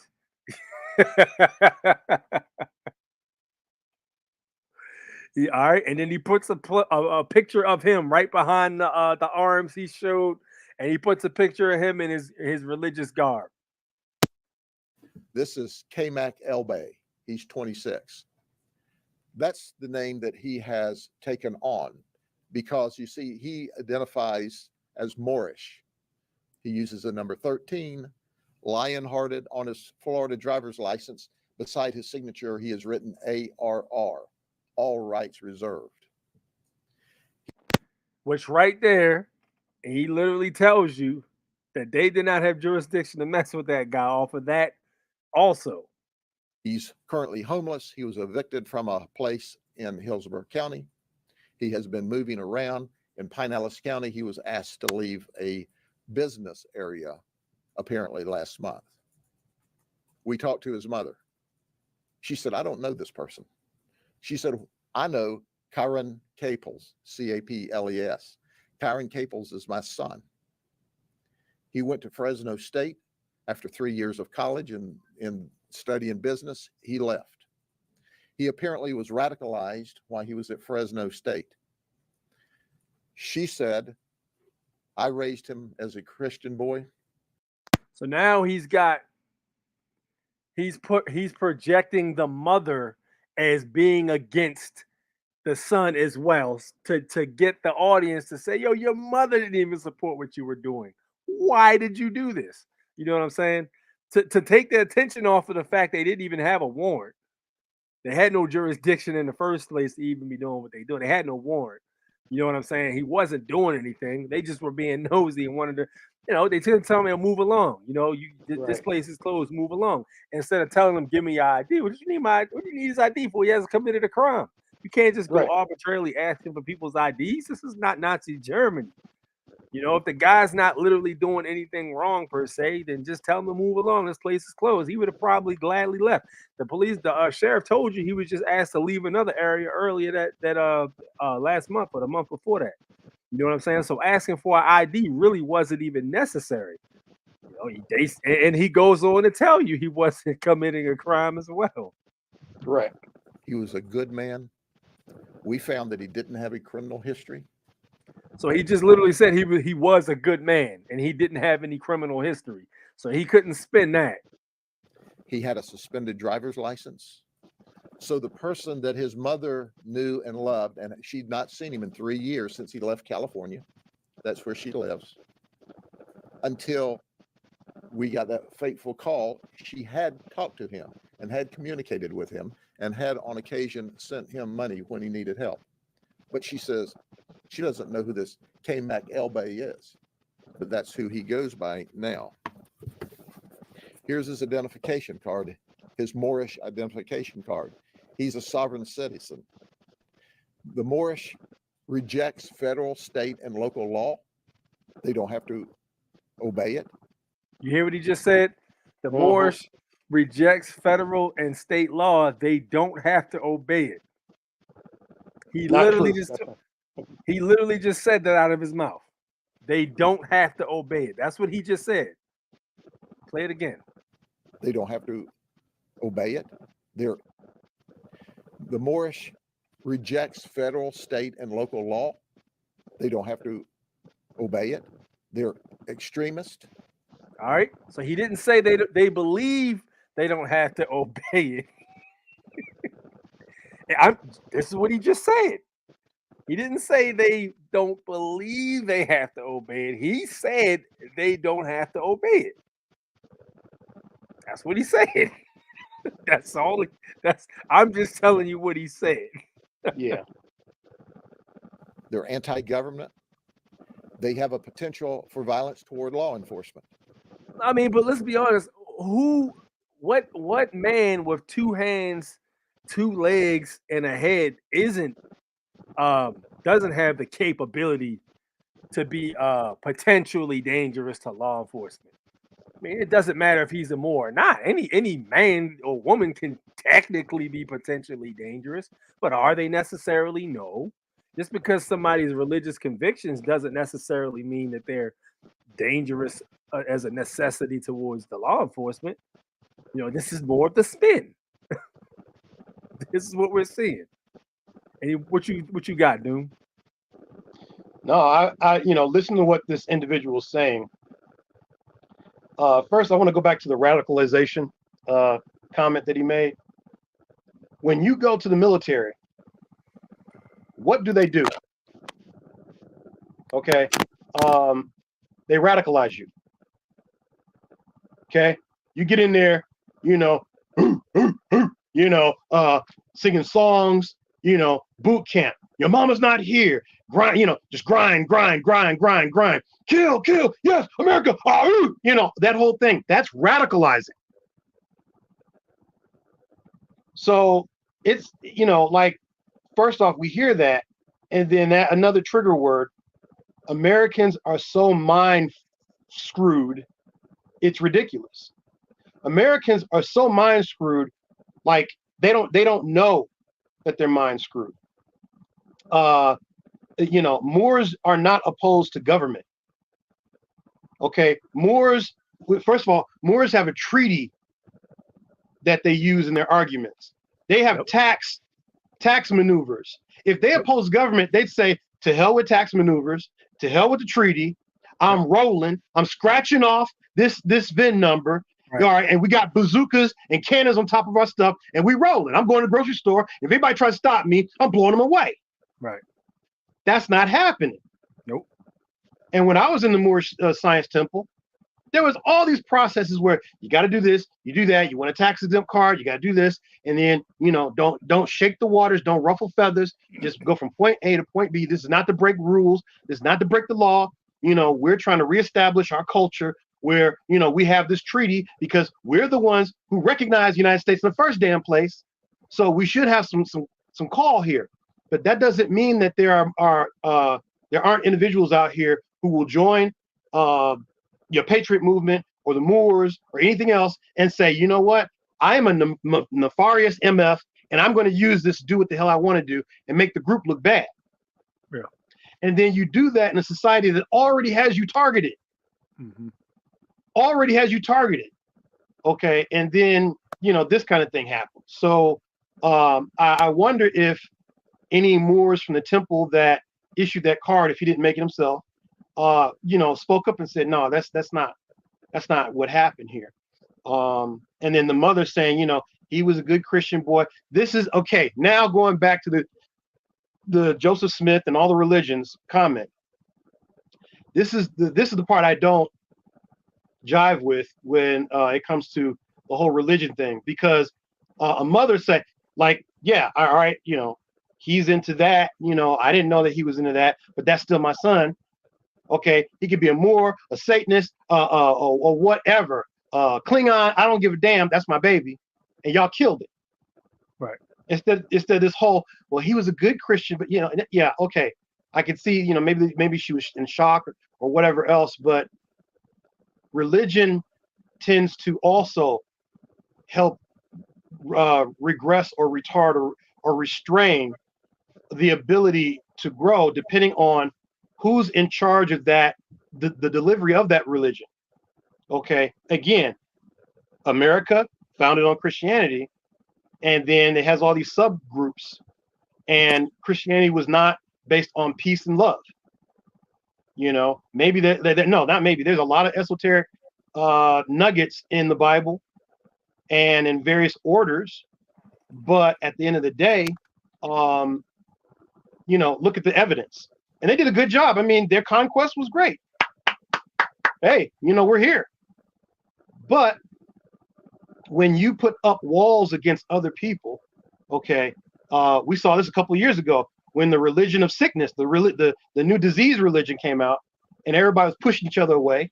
You can't come up. You're not my family no more. Or hey, you voting for the orange guy. You're not my brother no more. I got brothers who won't talk to me anymore because they think that my political slant is towards Trump, just because I point out different things that they're not looking at. Exactly. Okay, so you know, again, when you have Moors and other individuals who make these maneuvers, they're doing something that's foreign, that's alien. It's bucking the system. It's terrifying because they don't want to recognize sovereignty. They look at it because, well, look what like you said, look what I'm doing. I got a badge. Right. I got a badge and I'm not sovereign and I can kick ass. Right. I got a badge and I can kill people.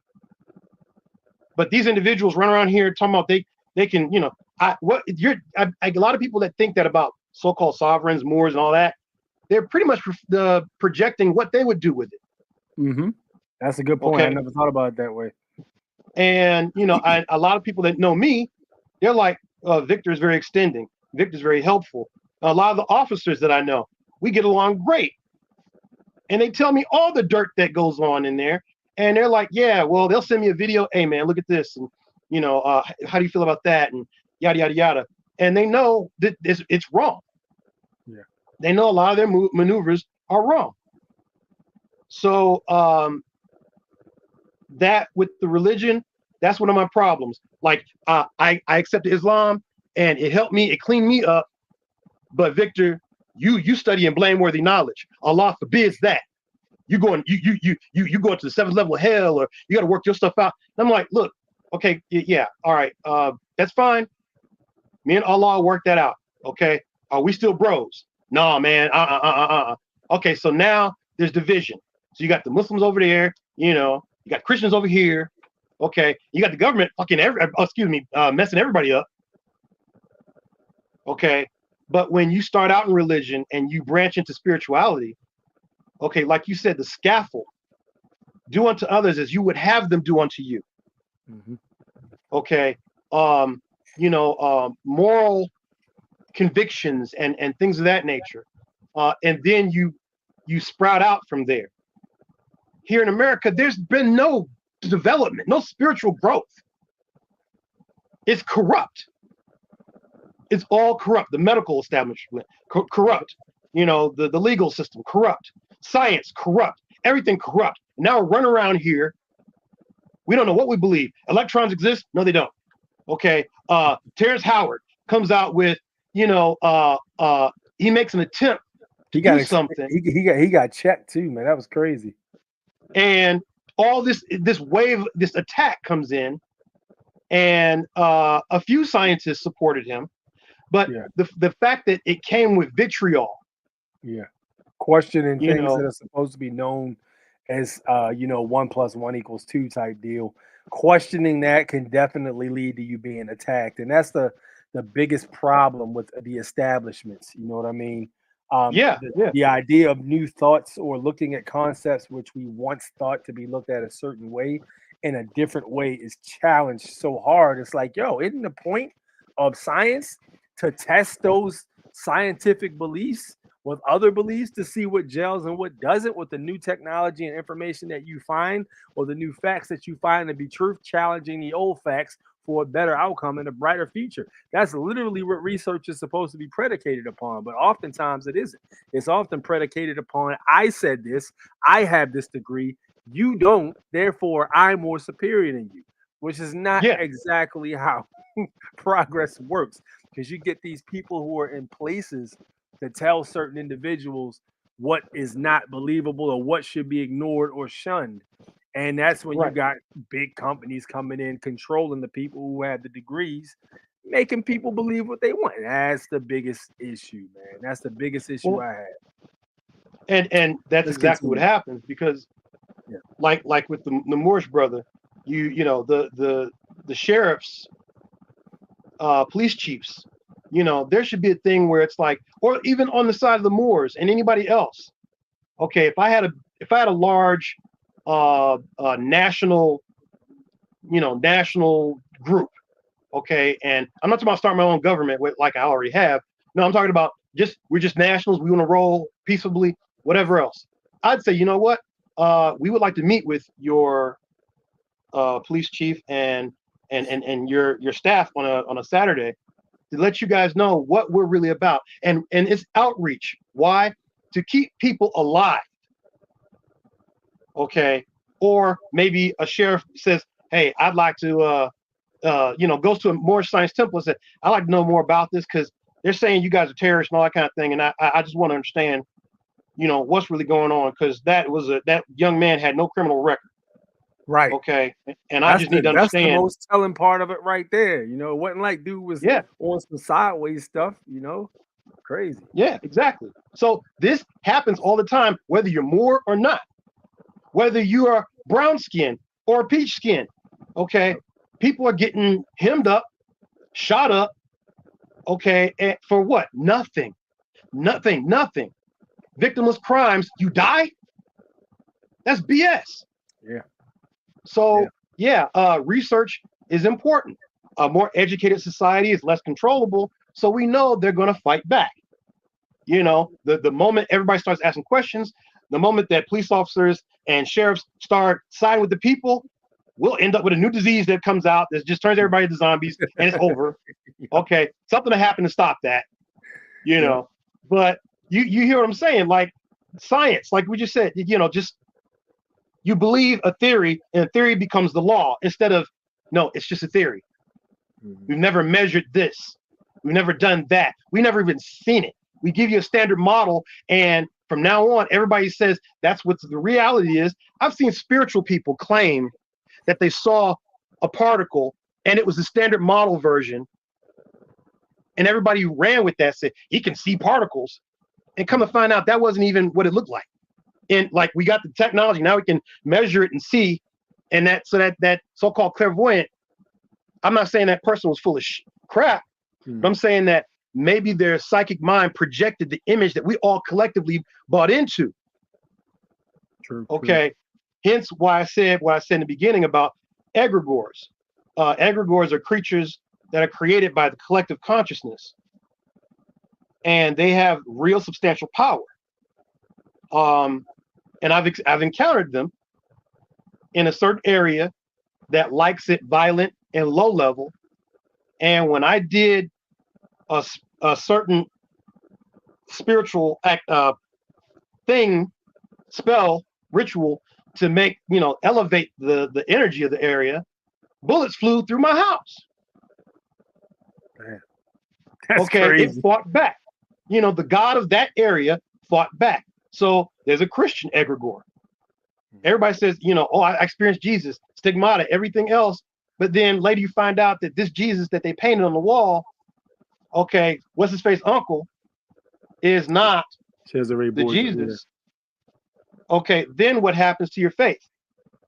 So that the energy that manifested all the miracles and the sights and Jesus being in a piece of toast and on the side of a boiler room or whatever, all of that goes to that psychic energy that we created together. which goes back to we're more godlike than we want to take responsibility for. That is facts right there. And with that being said, this brother did not have to die. He should have had more support. Okay, even on a spiritual level, there should have been an energy about him where they approached him like, I don't think we want to deal with that. Right. Okay, because everybody in the world that would be on the same page would have psychically been able to indirectly protect him or anybody. So instead of saying, you know, I'm black, I'm white, you're an American, or you're national, or you're this, or you're that, and your numbers will grow and your psychic connection will grow. Okay. But if you want to get racial, religious,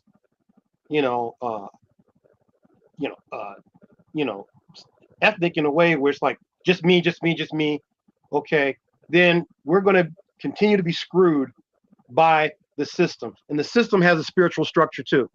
Absolutely. Let me cut in right here. All right, so let me play some more of this video here. And I will hearken you back, and those of you who have been reporters around here for a while, remember in 2017, on the I-4 corridor, 3 police officers were shot and killed. A sergeant with the Orlando Police Department, a sergeant with the Kissimmee Police Department, and on that same day, an officer with the Kissimmee Police Department.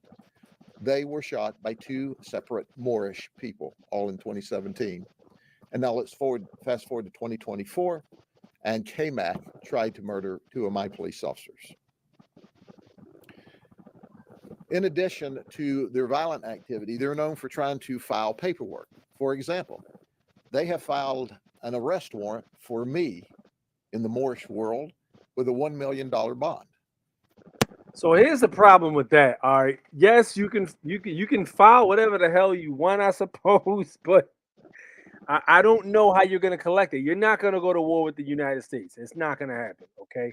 They will fold you faster than you can say, literally the United States has a monopoly on violence. So any warrant you wanna write for a sheriff or something like that works for the United States corporation, they're going to fold you like a lawn chair at the end of fall. Like you're finished. So any arrest warrant you write is useless in my opinion. You can write whatever arrest warrant you want. It's not going to be fulfilled.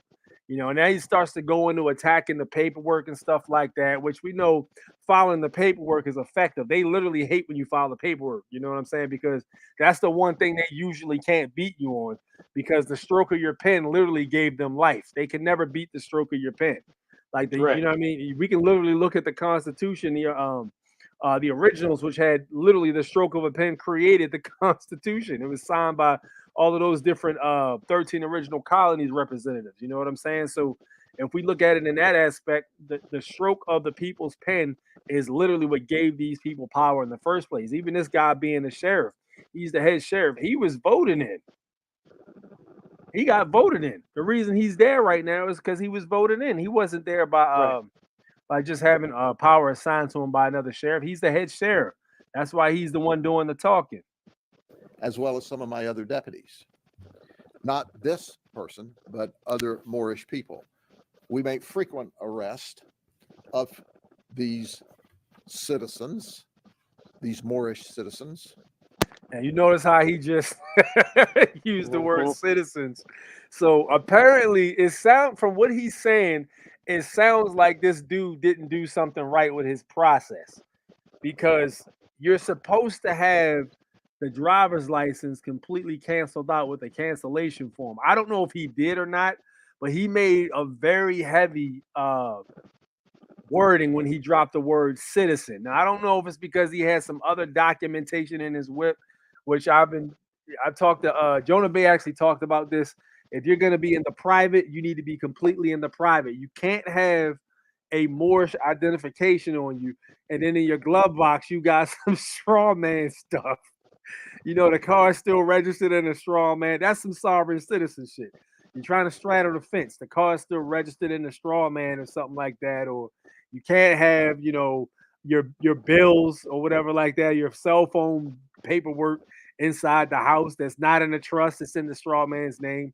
I don't know if that's what happened, but he very clearly used the word citizens. And then he said Moorish citizens, so there was something that he was inferring by saying that.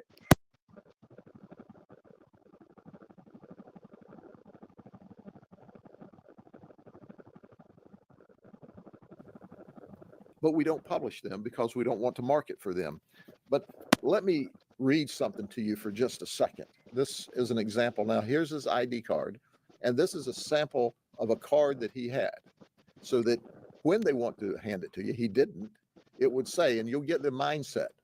So another thing I believe that this guy personally did wrong, I don't believe in fighting with the officers over the ID.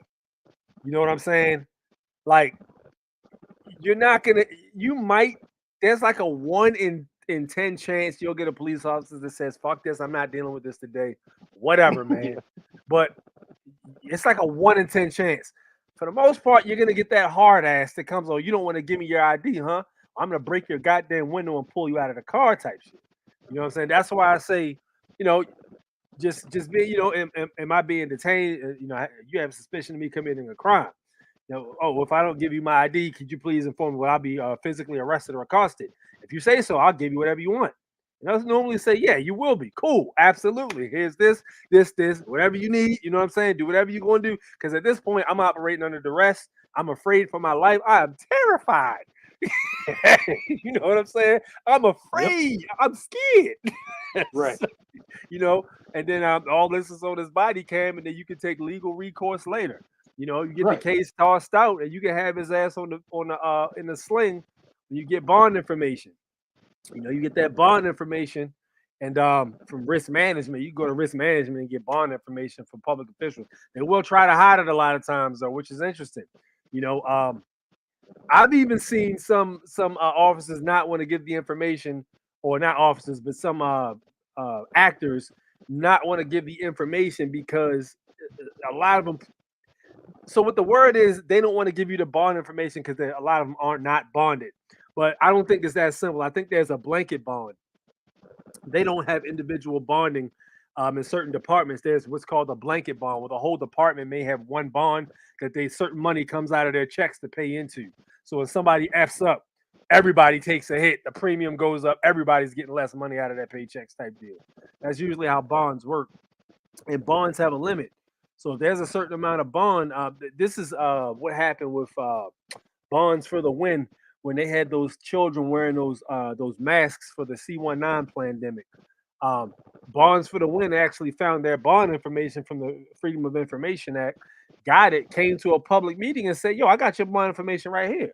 You got 10 days to pull back that mask mandate and those shot mandates, or we're going to put claims on your bond. Your bond is $60,000. I got it right here. The limit is $60,000. So if I put a claim on your bond for $250,000, guess who's going to be responsible for the rest of that $250K? You know what I'm saying? 4 days the mask mandate was lifted. That's how it happened. And this was out here in Maryland and a lot of different other places too. So yeah, they got smacked around, but their Achilles heel is their bond information. So they're going to try to hide that as much as possible. You know what I'm saying? I talked about this on my Patreon. My experience when I went to court to get their bond information. Oh my gosh. I wouldn't talk about that in the public, though. Get the Patreon. I can't talk about that in the public. This is a valid and lawful form of identification. Did you hear that? You heard that? Did y'all hear that? Yep. It would say, and you'll get the mindset. This is a valid and lawful form of identification. Something to you for just a second. This is an example. Now, here's his ID card, and this is a sample of a card that he had, so that when they want to hand it to you, he didn't, it would say, and you'll get the mindset. This is a valid and lawful form of identification. See United Nations Declaration on the Rights of Indigenous Peoples, Articles 2 and 33, Section 1. You're being put on notice that any unlawful act against an indigenous Yahindum Moor is a federal crime, and you will be fined $750,000 or more. Any violation of my rights, well-being, or property is your express agreement to be held officially and privately liable for $750,000 for each violation of the bearer's rights in each capacity. If detaining the bearer, you also expressly agree to the fee schedule of $90,000 per hour upon any unlawful detainment and violation of the bearer's right. Payment is due immediately in lawful money.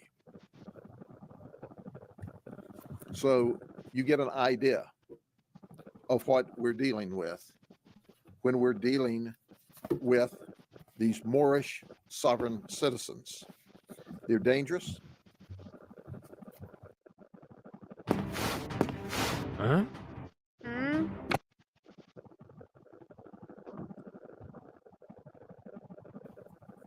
And you don't know when.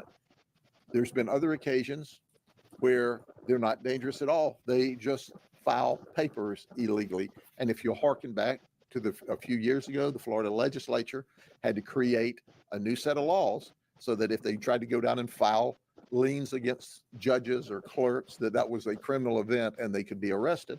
And there had to be a Yeah, you can't just file liens on judges or any of those public officials. You have to. So there's a process to it. We'll put it that way. If you don't know what the hell you're doing, you can't literally just go in there and file liens. You know, there's a process to that. You can't just say, I'm going to put a lien on you because you did this. Nah, it doesn't work like that. You know, there's a process to that. mechanism to easily clean those liens and legal paperwork out. We've talked to the mother twice of our suspect, at least twice. I call him, because this is his given name that he wants us to use, K-Mac Elbay. But for mom's benefit, we've talked to Kyron Cable's mom. She is a wonderful. Now you notice he used his given name because he said the name that he wanted us to call him. So that was technically his lawful name. He keeps saying the name that his mother knows him by. He's not Right. disrespecting him by calling him by the ens legis. He's calling him by the given name. Notice that. So you can hear he's not giving him any type of props. If you listen to the rest of the things he said this whole time, but he's referring to him as the name that he wanted to be referred to as, which I thought was interesting. Because he could have just been a dick and just said, yeah, this guy, by the ens legis, you were born by on the birth certificate. We don't acknowledge anything else in the state of Florida, you know? Beautiful lady. She is totally in shock. Now, do you hear what he just said? She's a beautiful lady. So he's trying to grab the pull on the heartstrings of the audience listening. This is all a ploy to get him to agree. And he read the fee schedule and all of that stuff on the back of the card to make people think the guy was crazy, because he knows they're not going to look the laws up. He just read off the law that people can go read that verifies everything that what he basically had said. You know, but they're not going to look the law up. They're just going to take the sheriff's word for it because he's the sheriff. He knows what he's talking about. This sheriff's intelligent. Don't question his intelligence. This is a very intelligent sheriff. He knows exactly what he's doing. Very cunning. She is a wonderful lady. She is totally in shock. And she said, as she's going to fly in at some point in time, she wants to meet with the deputies and apologize for her son shooting them. You see that? Now, this is what I'm talking about. He literally has a comment he just made about the mother. Now, look, again, I don't condemn any of the actions, but look how this looks to the people who don't know anything that we know. Look how this looks. Your mother doesn't even support you. Right. Even in your dying moments, your mom doesn't support you. You're an idiot, and anybody else who believes in this, you're crazy. I hope they get you guys all off the streets and in federal prison, because that's where you belong, because you're all crazy. This is what people are going to believe from listening to this who don't know anything. And we're talking about people that work at CVS. You know, they just can't wait until 5 o'clock rolls around so they can get off, go home and roll something up and go to the next, I don't know what, freaking, what's one of these new Young Vaughn concert, King Vaughn, or that guy ain't even alive no more. But any of these young rappers, and they can't wait to go. They don't know any of this stuff. You know what I'm saying? This is the people who will listen to this and say, "Oh, that's crazy. Them dudes got some problems going on with them." That's a good person. She understands the gravity of what occurred. Are there any questions? We don't know where the guns came from. You don't have to register guns in Florida. They are not stolen. At least they're not in the computer as stolen. And he is not a convicted felon, so he has the right to possess the firearm, or had the right to possess the firearms. And that conversion, is that legal? It is legal. That conversion kit comes with that model weapon. So these sovereign citizens, I've seen videos where they'll actually follow law enforcement, and follow them around. Is this guy known for following law enforcement? Do you feel like he actually targeted these particular deputies? We see nothing at all. And here's the most senseless part of this. Well, when you look through this Moorish rhetoric, that's pretty senseless. But he was in a park that was closed. Had he simply identified himself when we found he had a suspended license, he couldn't have driven off. But see, that's the thing about it. When he gave him the Moorish ID, there's no way that they would have been able to find any license because it's a private ID. It uses what's called a Moorish appellation. So there's no way they would have saw that. You know what I'm saying? So he's not going to tell you that in public, though. He's going to play the public side. You know what I'm saying? He's going to play that public side out and let it be what it is on the public side. So what you're seeing is he's protecting his officers since they're still alive and they can face serious consequences for what they've done because they just murdered somebody over a non-victim crime.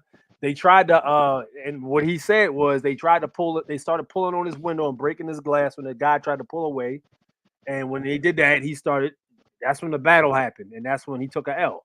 You know what I'm saying? But these dudes are still alive from what he said, and they could face serious repercussions for what they've done. And he's trying to play up to the audience as much as possible to protect his deputies in case a jury trial arises. This is all a chess move. We didn't have to bring any criminal charges against him. More than likely, we would have said, hey, let's get somebody to give you a ride. And that would have been the end of it. Probably not even a citation for being in the park after dark. He was not who we were looking for. We were looking for teenagers that were running through neighborhoods at night, flipping door handles. Now, my question is this. After this took place, did you find any teenagers running through neighborhoods, flipping door handles? How successful was your officers after this took place in finding people flipping door handles?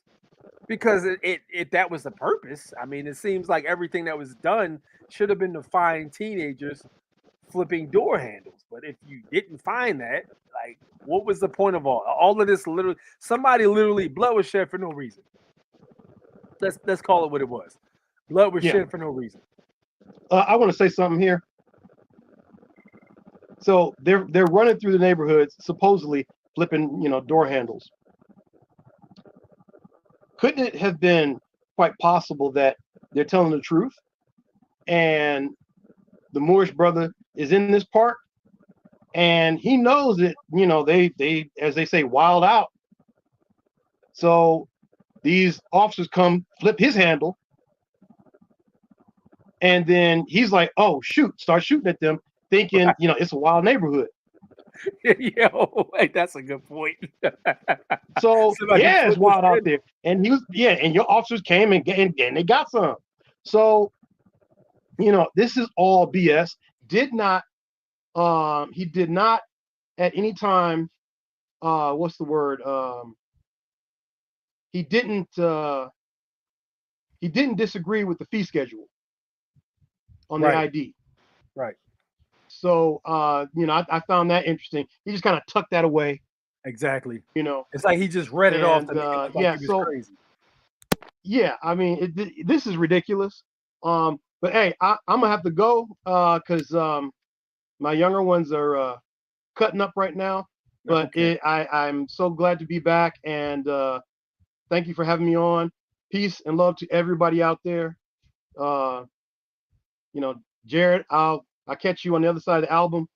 And A6, peace and love to you, brother. No doubt. Peace out, everybody. Thanks, sir. Appreciate it. No doubt. We're gonna continue on and finish this video. All right, so so what it really looks like to me, man, is this innocent blood was shed for no reason. Those two officers got banged, and the one dude got folded, and all over what? You know what I'm saying? Over a guy being in the park late, and he wasn't even doing anything wrong. He wasn't a felon. He had no criminal record.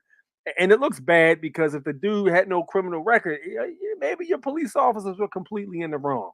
If he felt as though a guy who'd never been in trouble felt as though he had to get busy for his safety, maybe your guys were in the wrong. Just maybe. You know what I'm saying?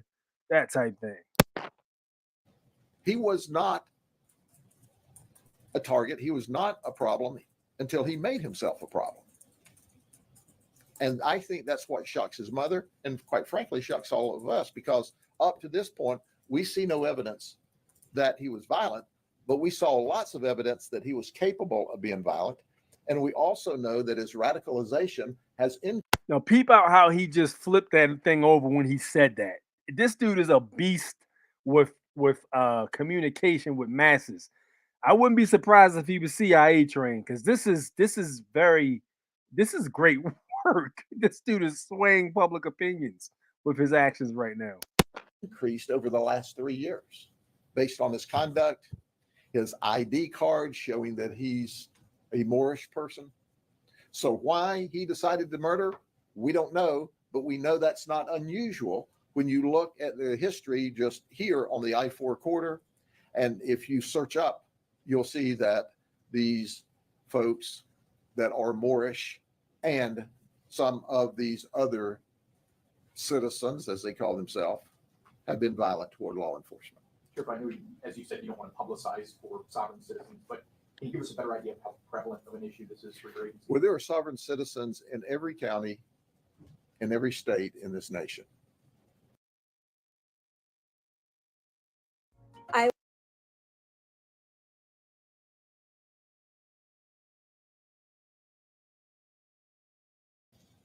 Now, how many? We don't know. We run into them periodically, and usually it's on a traffic stop because they don't have a tag on their car. So you stop them to say, where's the tag on your car? They roll the window down about this far. And we say, wait, may we see your driver's license? I'm not showing you anything.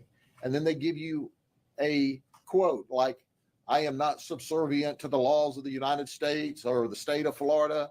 You have no right to stop me and interfere with me. I'm a free man or a free woman. And they go into all this nonsense.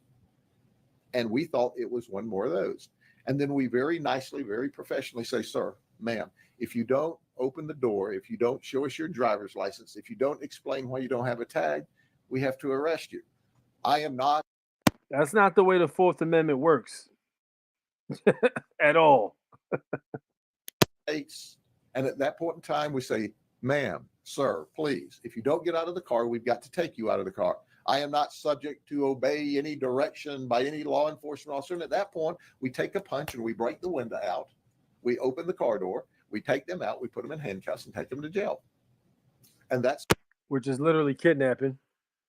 But this is why I don't advocate for not giving up an ID. You know what I'm saying? Make sure you have your stuff right. And if you're moving into private, you should be fine. What we were doing that night after he resisted us. He had time to think about it. My backup was coming. We didn't rush him. We didn't push him. We talked to him. We tried to communicate with him. He wasn't having it. He was Moorish. He was a sovereign citizen. He didn't have to adhere to the laws of the state of Florida or the United States. And then he shot my deputies, and then we killed him, graveyard dead. He had to know that was coming. There was a legion of deputies around him trying to get him to cooperate. He chose for us to shoot him. He made that decision. Yeah, this is the whole thing with dead men don't tell tales, because it's only one side of the story that's coming out now, and it's his. And his is very heavily biased towards his no warrant having police officers disturbing somebody minding their business. When there's no chaos, chaos got brought when the police officers showed up. There was no chaos. In come the quote unquote peace officers. The peace was disturbed, chaos ensued, and now there's bloodshed. And we obliged him. And what we have now is we have two deputies that are significantly injured, critically injured, and their recovery will be months and months and months. And here's the problem with that. You got two officers on the payroll still collecting paychecks that are injured, not even doing any work for the state. And it's by the grace of God that they're alive. And it's by the grace of God that they're alive after they violated somebody's rights. And the guy got finished. Fractions of an inch. And they would be dead. Anything else? Before I go, we've gotten several phone calls. PolkSheriff.org / Now donate to the forces, to these officers, so they can be able to afford things. I don't know, things. I don't know. Not sure. Donate. We've had people saying we want to help. We know that. Look, we're going to give them the best medical care. There's obviously their salaries are intact, everything's solid, but there's a lot of incidental costs that go along whenever someone gets killed. And All right, so he literally just said whenever someone gets killed, incidental. So what he's not telling you is these police officers violated somebody's rights and murdered them, and now they're going to face consequences. So they're asking for donations. Read between the lines. He knows that bond is going to be toast. He knows it, and he knows the Moorish know how to get your bond information. He's aware. Oh, they've run into these Moorish people a lot of times. He knows what's going to happen after this. That's why they're asking for donations. Listen to what he says. Let's listen again. Look, we're going to give them the best medical care. There's obviously their salaries are intact, everything's solid, but there's a lot of incidental costs. Check it out. So he's not telling you it. He just said, listen, so their medical care is taken care of, which is the main thing, right? The police officers' medical care, which medical is included in their job application, right? So the medical's covered, okay? Their salaries are covered, so they're still making money, right? And their medical is good. So what else could it possibly be? If their medical is good and their salary is good, you know, they got the best medical care and all that stuff the state can provide. What else could they possibly need donations for? Why would they need donations? If these police officers were in the right and there's no bad that could come of this because they were completely in the right, like you say they are, why do you need donations? This guy is a master at mass communications. I'm going to tell you something. Listen, this guy may be CIA trained. That's what I'm going to say as far as this goes. He might be CIA trained because this guy knows exactly how to juke and spin around certain parts of the conversation to grab the public opinion and still make his guys look good like they did nothing wrong. He just took this situation and spun it better than I've heard the media spin any kind of sickness over the last 10 years. That go along whenever someone gets killed, and we have people asking us, if you want to donate, we'll certainly split whatever donations in half. I had one man call me this morning and said, I'm sending you a check for $7,000. I don't want. There you go. So now what they're going to have is the different members of these organizations that they're all part of. And we're talking about the ones, that the, Masonics and all that stuff. They're going to have them donating, and these are all tax write-offs or whatever. So now's your chance to get tax write-off, this, that, and the third, and donating. There'll be a bunch of donations. The guys will be donated for, and when their bonds get hit, they'll be able to still land kind of softly. That's what the whole donations thing is about, because their bonds is about to get nuked, and he knows that. That's why his demeanor changed when he read off that fee schedule off the back of that identification. When he read it off, he was kind of irritated. So the conversation he probably had with his deputies was, why in the flying fuck did you do that?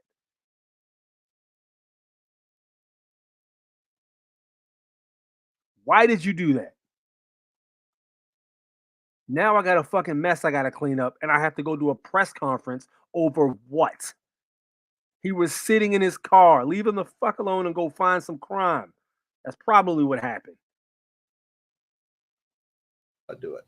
But there's a lot of cost because parents, wives can't go to work and all kinds of issues. So if you want to donate. Parents, wives can't go to work? What? That don't even make sense. No, I'm buying that. I'm not buying that at all. Nice try, though. This is how you do it to our charity, and then we'll in turn make sure they get the money. All right. God bless y'all. See you later. There you go. So that's the end of the press conference. So my man did a remarkable spin job. I'm actually very impressed by how well he spun that. This dude is a master mass communication specialist. Definitely trained, definitely trained. Okay. It takes skill to pull that off. That was, listen, and this is why it takes so many years for somebody who's at the lower ranks of police officers to get to like chief or head sheriff or, elected sheriff of the county. This is why it takes that long. You have to be able to take a shit situation and spin the crap out of it until it makes your agency look favorable when you do a public press conference. The guy's skilled. I'll say that much. All right. He's been doing it for he's been in that position for a while. You know what I'm saying? I've been watching, and like I said, some of the stuff he says, the guy's hilarious. Some of the stuff he says is hilarious. He was completely wrong on this. I saw through everything he said. The dude was completely wrong. He knew there was foul play there involved, and that was the ego battle. Them police officers, again, I don't condone using any arms on any police officers because you're going to lose that battle. You're not going to beat the U.S. at violence. It's not going to happen. You'd be better off using your pen. You know what I'm saying? But, even though they won the physical battle, there's still some pen work they got to deal with because they still ended up dropping a Moor. And the Moorish nation is coming for that. It's coming for that guap. It's coming for the bread, the money, the bond, the cash. They're coming for that. He knows that. That's why they're asking for donations. So that's basically what happened. We are creeping up on 2 hours and 30 minutes. We went 30 minutes over. Thank you guys for tuning in. This is the end of the show. I'm going to go ahead and wind down for the night, man. You guys have been great. Love you guys to death, man. Keep your eyes open and see through the lies. Make sure we all stay connected. Keep continuing to read and study. You know what I'm saying? You never bother the Amish. Yeah, there you go. Like I said, listen. I've seen a video of an Amish guy completely trashed on his stagecoach, and I think we watched this video years ago. And the horse knows how to get home, and the police officers were basically trying to insert jurisdiction where there was none. These guys had no birth certificates, no driver's license. They had nothing for the police officers, and they knew that. You know what I'm saying? It was a whole lot of stupidity. So they couldn't do nothing. And make a long story short, there was nothing they could really do because the Amish community is completely standalone. They don't really get involved. So, but yeah, there's that. So anyway, like I was saying, thank you guys for tuning in. A6 Grind Time in the house. It is the Foreign National Born Natural. We'll be live in the rec on the Patreon on Tuesday. Make sure you hop on for that. If you do not have enrollment in the Patreon, get the tier 1. It's only $5. Cup of coffee, $5 a month. Ain't even that much. You won't even notice it. You can get the tier 1 and you can join me on the Patreon for the lives. They start at 9:30. I usually share notifications about the Patreon. I might start doing it on YouTube as well, but notifications for the Patreon lives are usually done in the Telegram group. So if you don't have the Telegram group and you need to get in, make sure you hit my email. I'll be glad to send that over to you as well. And make sure you continue to read, study, like I said, join the groups and, reach out to people, engage the channel, share the links, the videos, all that good stuff. Hit the like button. Same thing all YouTubers tell you. Remember, the path to freedom is through our bravery. There is no knowledge that is not power, so continue to read, study, and apply. With that said, I am gone. Peace.